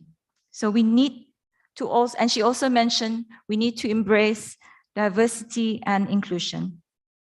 Personally, I believe that it's good to have paper qualifications, it's good to have the skill set, but what is also important in this, especially in this sector, is high EQ. For me, self-awareness is key. Recognizing what we can do creates greater purpose, especially when we see work as a form of worship or ibadah, and that what we do, the purpose of why we are here is for the organization is for the greater good. So in summary, based on my personal experience having been in the oil and gas industry since I left the government service in 2014, I've learned that it is better to seek to fully understand matters before forming a perception, especially on matters where we have limited knowledge on. Opinions obviously must be based on sound facts. Secondly, be respectful of differences, because you would appreciate that we do not and we cannot know everything. There is always something to learn. Thirdly, challenges are opportunities for growth. Opportunities to acquire knowledge are limitless, especially as presented by Dr. Hazia. There's plenty of opportunities. So opportunities to acquire knowledge are limitless as long as we are willing to reach out to grab them. Thank you so much for listening. Wabillahi taufiq wal hidayah. Assalamualaikum warahmatullahi wabarakatuh. Thank you very much, Pengiran Rosanida, for the insight from the Hengi perspective. 3 key points here from what she has presented. One is basically Hengi expiration towards Maqasid al-Sharia and how this has been translated and aligned into what they are doing now. Secondly, investing in locals through programs that will lead to employment. So they keep on investing on local through various programs, through collaboration with Polytechnic Brunei and also IBTE. And thirdly, a very interesting point highlighted by Pengira Sanida, 2 points in terms of the pull and also push factor. What she has said that being a new and big petrochemical plant provides vast amount of opportunities for our locals to learn. But at the same time, there are also issues need to be addressed. The key ones is basically communication. And there are also in terms of areas of improvement, be it processes, governance, and so forth. So those are the 3 key points highlighted by Pengira Sonida. I think without any further ado, I would like to introduce to our 4th speaker, very interesting chap here, a young chap we have invited. His name is Abdul Azim, currently working as a business development executive for MK Johan Technical Services. So basically, Abdul Azim has experience in recruitment and manpower development through various industries in Brunei Darussalam. He did highlight to me that MK Johan Technical Services is not a manpower expert company. So he highlighted that. But it is a company driven not only to identify and match the unemployment gaps, but also to create pathways for our local candidates, as well as to be one of the leading providers of opportunities and developers for local talents and businesses. So again, Abdul Azim, it has always been his passion to analyze and identify ways in elevating the local talents, as he believes that these are essentials in developing the nation for the locals as the next future leaders. So here we are. We'd like to invite our young presenters and our last for today, Abdul Azim. Thank you very much. So thank you, Tuan Azman, for the formal introduction. So Assalamualaikum warahmatullahi wabarakatuh, distinguished guests, moderators, panelists, and audience. So as the last presenter for today's session, I promise I won't take much of your time. Although I think, however, everyone here is going to be stuck in traffic. So for today, we are excited to share our strategies and initiatives in playing our part to close the nation's unemployment gaps, developing local talents, providing opportunities while delivering effective sourcing and recruitment solutions to our hiring clients. So although Tuan Azman has already spilled some of my bio, I'm just going to go really quick on this. My name is Abdul Azim bin Abdul Adis. I have 3 years experience in recruitment, manpower development, and agency field in various industries such as wedding, training, and particularly in the oil and gas industry. So through the years overseeing this department, we would like to also share our learnings and experience in reaching out and developing local talents as well as providing opportunities. So MKJ Technical Services, we are not just a manpower supply company, although most of you are quite familiar with that. We are also a workforce solutions company developing manpower as well as investing back to the people that we have supplied to other local companies. So we call ourselves a specialist services provider. We started off as a workforce solutions company back in 2015, humbly, supporting local companies through manpower supply. And today we have grown to be one of the leading technical services provider and workforce solutions provider to other local companies. We have contributed an estimated of 1.17 million man hours to our local workforce without lost time and injury, and have supplied over 1,000 personnel to BSJV as well as local and international companies based in Brunei. Our prioritization and encouragement of hiring and development of local people have become a prominent culture within our organization, especially in our recruitment and selection processes. This is evident through our local business development consisting of 84% local and 16% non-locals across all positions, which serves as a proud milestone for us today. So, who are we? What is MKJ Technical Services? So allow me to bring you back in time on how we have made it here today.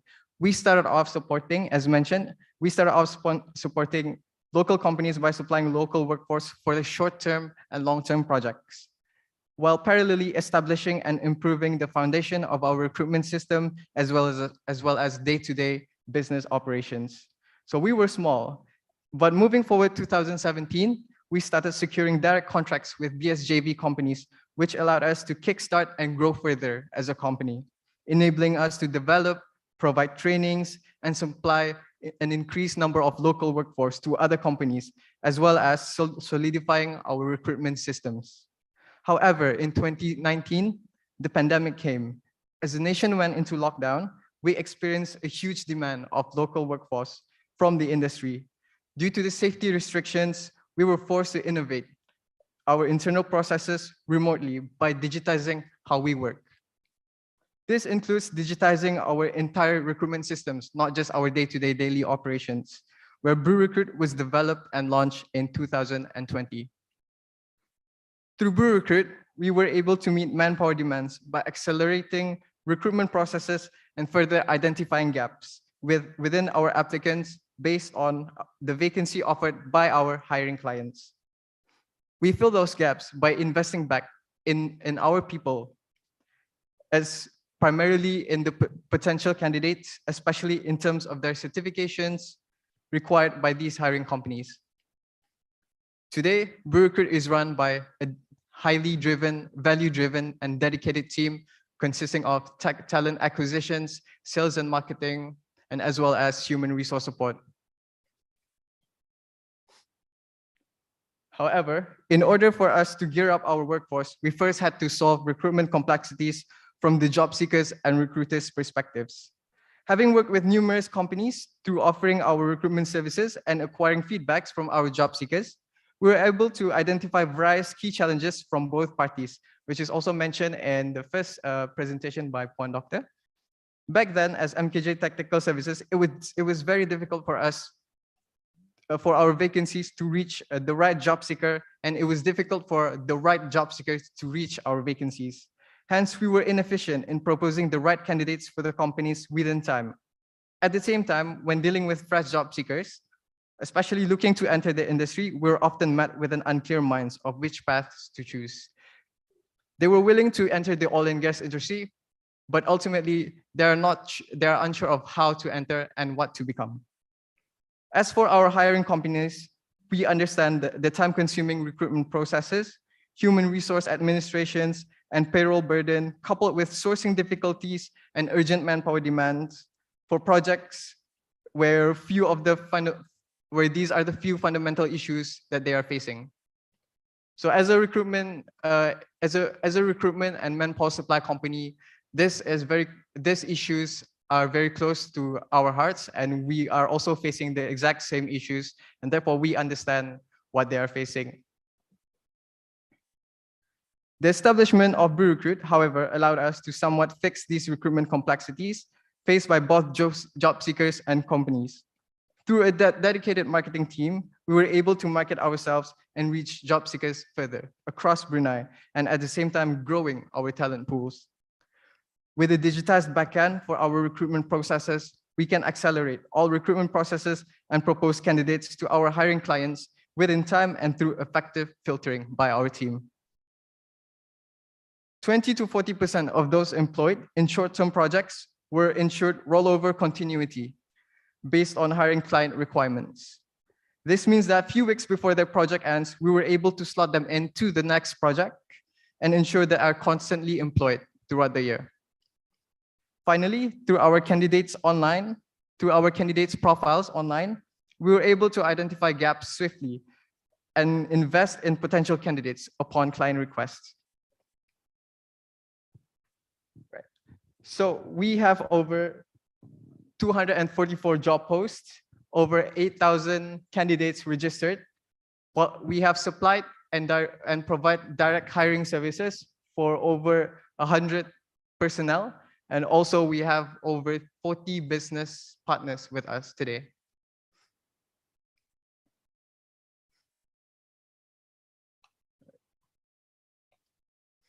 So there was a lot of ups and downs in developing Brew Recruit. It was a roller coaster ride for us.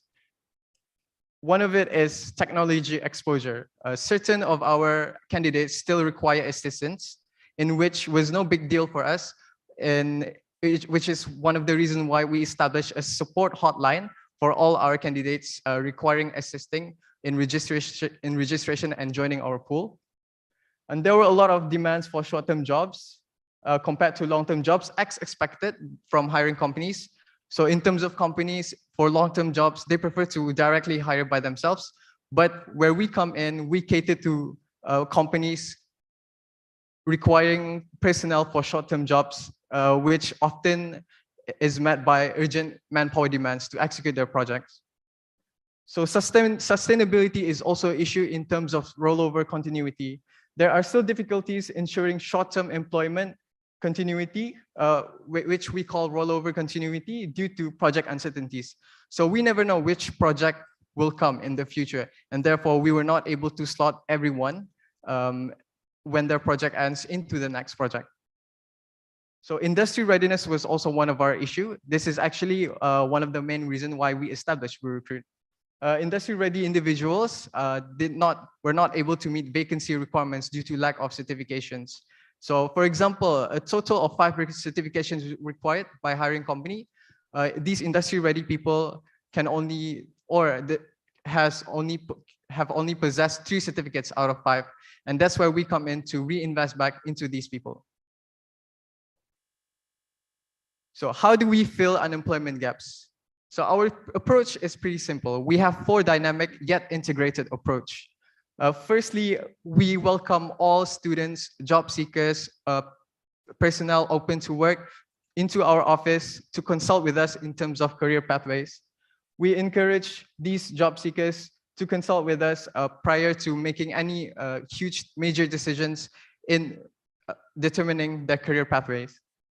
Secondly, within our organizations, it is our culture to encourage knowledge transfers from top to bottom, especially from high-level non-locals to low-level and entry-level local people. This allowed us to also develop local successes for local people to replace these high-level technical and non-local personnel.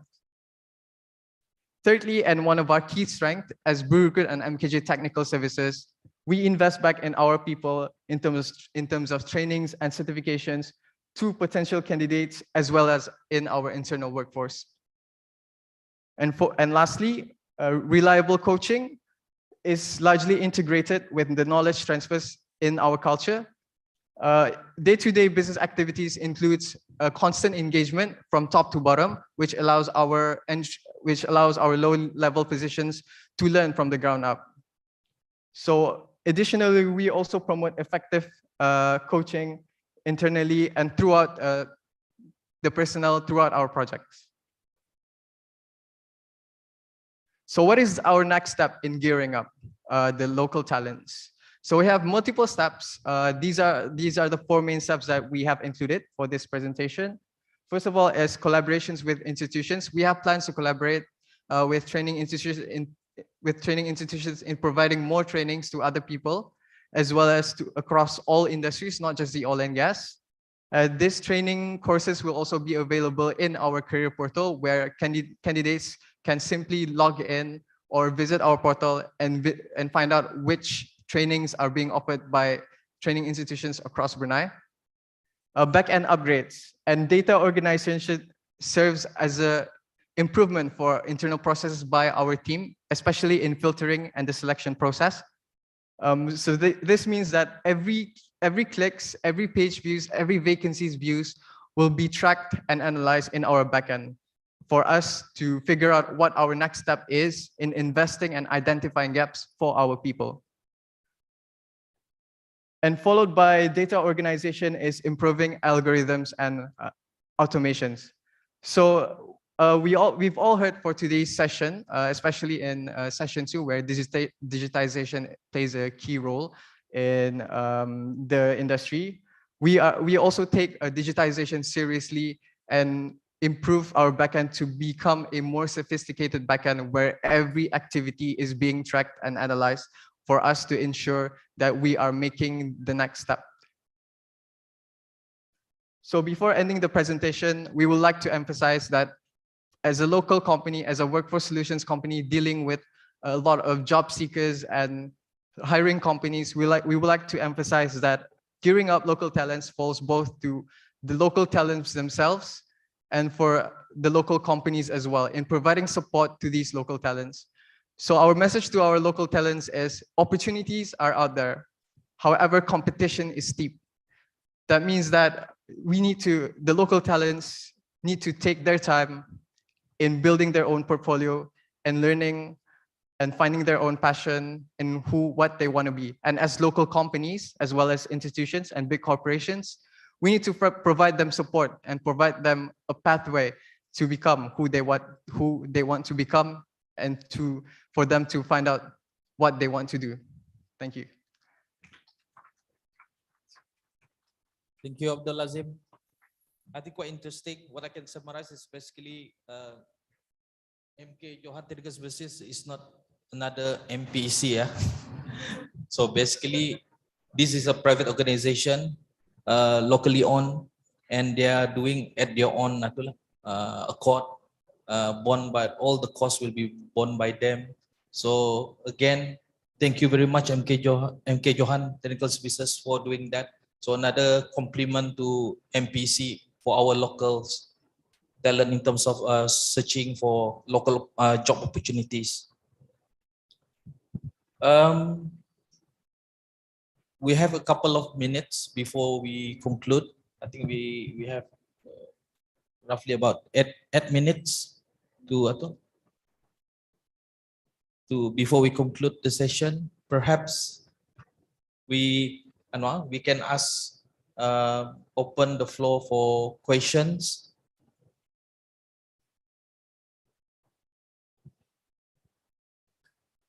Let me go through the Slido for questions. Perhaps maybe I can start off the question here. Basically, what I can say, all speakers has highlighted the importance of 3 things. That is the importance of resources, in which is the manpower, our people, having the right mindset, and then continuous learning, invest in capability development of the resources, and eventually a system or a process. Perhaps maybe I would like to direct that question to one doctor, maybe in relevant to MPEC. Why are these 3 elements or components quite important and critical in terms of building our local talent? Thank you.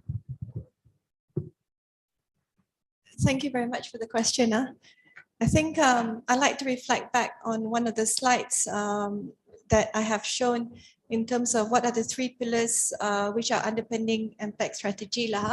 And MPEC strategy being is primarily to address unemployment, but at the same time yang paling pentingnya kita ni mendukung the Wawasan 2035. Okay, so I think if you look at throughout our discussion this morning, that's very important, the importance of foresight planning. That's very, very important. So if you look at what I covered at Doh, is if you look at manpower planning, there are 3 critical pillars. One is supply, demand, and enabler. Okay, so this is where we need to work together lah. We need to work together with the industry as well as our, we call it the FDIs, because we do have foreign direct investments coming in. We do have the industrial roadmaps. As you know, the economic blueprint has identified 5 priority sectors. And we need to work together because we need to understand what does that mean in terms of what is a manpower demand. When we say manpower demand, we're talking about numbers, we're also talking about skill and competence. And when do we need them? If you're going to set up a new solar plant, like you saw the aspiration, Kento. I mean, my question is, when is it going to be set up? What kind of people do you need? Because that kind of planning is very important. Because as you say, as what Abdul Azim was saying, it takes many years for us to develop the supply that we want, which is the supply part. So that kind of collaboration is very important. That collaboration between the industry, between the FDIs, and also high institution. Because at the end of the day, the high institution is our generator. Yeah. So that planning, that collaboration is important. And of course, like anything else, it has to be very much driven by what we call the enablers. And most important thing is governance. Yeah, and as an example, I think we highlighted, one of the challenges that we face is, for example, the mindset, and then also juga kita ni punya salary, kan? So we need very strong policy, we need very strong governance in order for this to create an ecosystem where we are very clear, we're able to plan what is the manpower demand and human capital demand that we need so that we can create the right supply. And of course, we need system, governance, and processes in order for this to be able to happen. Thank you, Pon Doctor. Perhaps I was thinking for another couple of questions, but apparently I've been signaled by the organizer to keep my mouth shut. So basically, it's unfortunate that we have to conclude this afternoon session. But indeed, there's few other questions being posed to us and also to the speakers. Perhaps after this session, maybe you can approach the respective speakers if you need further clarification or further clearance or understanding on what they are doing. So basically, again, thank you very much to all 4 speakers. In fact, we are very fortunate to have them here to discuss on our topics in terms of gearing our local talents in the energy sector. There's a lot of learnings as well, and also takeaways that we derive from this session this afternoon. Indeed, it is also a reflection towards ourselves, either directly or indirectly. We are involved in the formulation of our local talents, gearing them for future readiness in the energy sector. So again, Puan Dr. Puan Naja, Puan Pengirawan Rosanida, and also Tuan Azim, thank you very much. It's been an honor to sit down with you to discuss on this. Perhaps we can meet in other symposium in the next in the near future.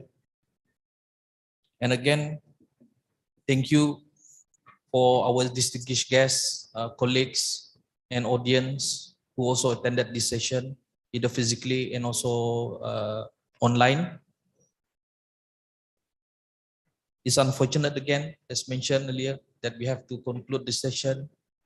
Before we leave, I would like to say thank you, and perhaps the audience could give our speakers a big round of applause. Thank you very much.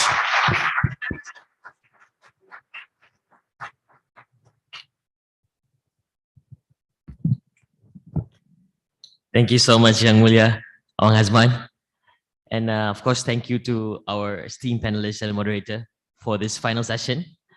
Now, ladies and gentlemen, that is the end of the session for this year, Energy Symposium 2021. And let's once again give our biggest round of applause to all our panelists and moderators since this morning. Thank you so much.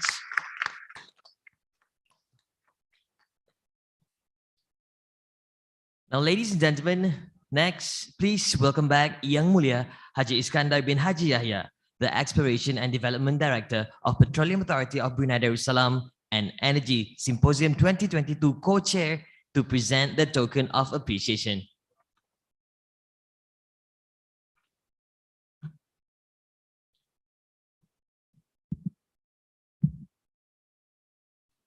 May we invite Yang Mulia Dr. Hajah Siti Haziah binti Pehin Orang Kaya Saiful Muluk Datuk Seri Paduka Haji Abidin, Head of Manpower Planning and Employment Council, MPEC Secretariat.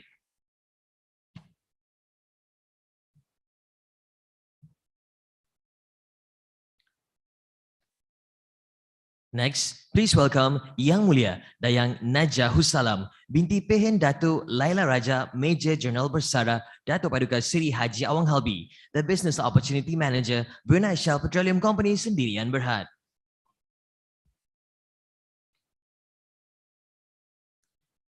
Please welcome Yang Mulia Pangeran Siti Rosanidah binti Pangeran Haji Idris, the Legal Counsel, Henggi Industri Sendirian Berhad.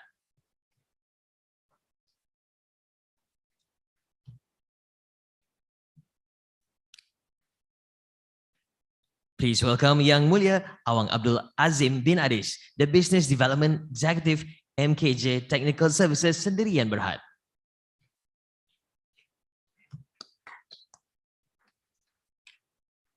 And of course, our moderator, Yang Mulia Awang Hazman bin Haji Junid, the Deputy Director of Energy Manpower Division, Department of Energy at the Prime Minister's Office.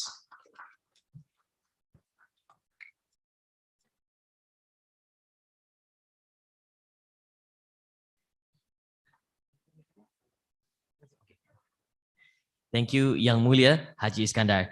Ladies and gentlemen, that concludes the Energy Symposium 2022. And to conclude, may we invite to the stage Yang Mulia Haji Iskandar bin Haji Yahya as the Energy Symposium 2022 co-chair to deliver his closing remarks. Bismillahirrahmanirrahim. Senior government official, representative from companies, distinguished guests, ladies and gentlemen. Assalamualaikum warahmatullahi wabarakatuh. Salam sejahtera and a very good afternoon to all of you that have been with us today, either physically in this hall as well as visually in Brunei or around the globe.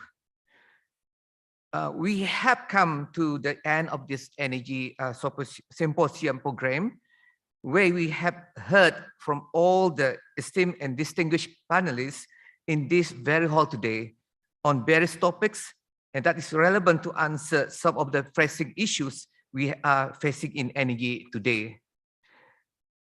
With all the key decision points that have been presented in the symposium, I hope this can spur discussion among all the participants on the topic at hand and use that to further improve and give way to implementing the ideas as on how we can improve our energy industry in Brunei and beyond. Lastly, as the co-chair for the event, I would like to express my gratitude to all those who have made this event a reality and successful. To our guests, speakers, and moderators, thank you for your time to inspire us with your valuable input in your own respective fields of expertise.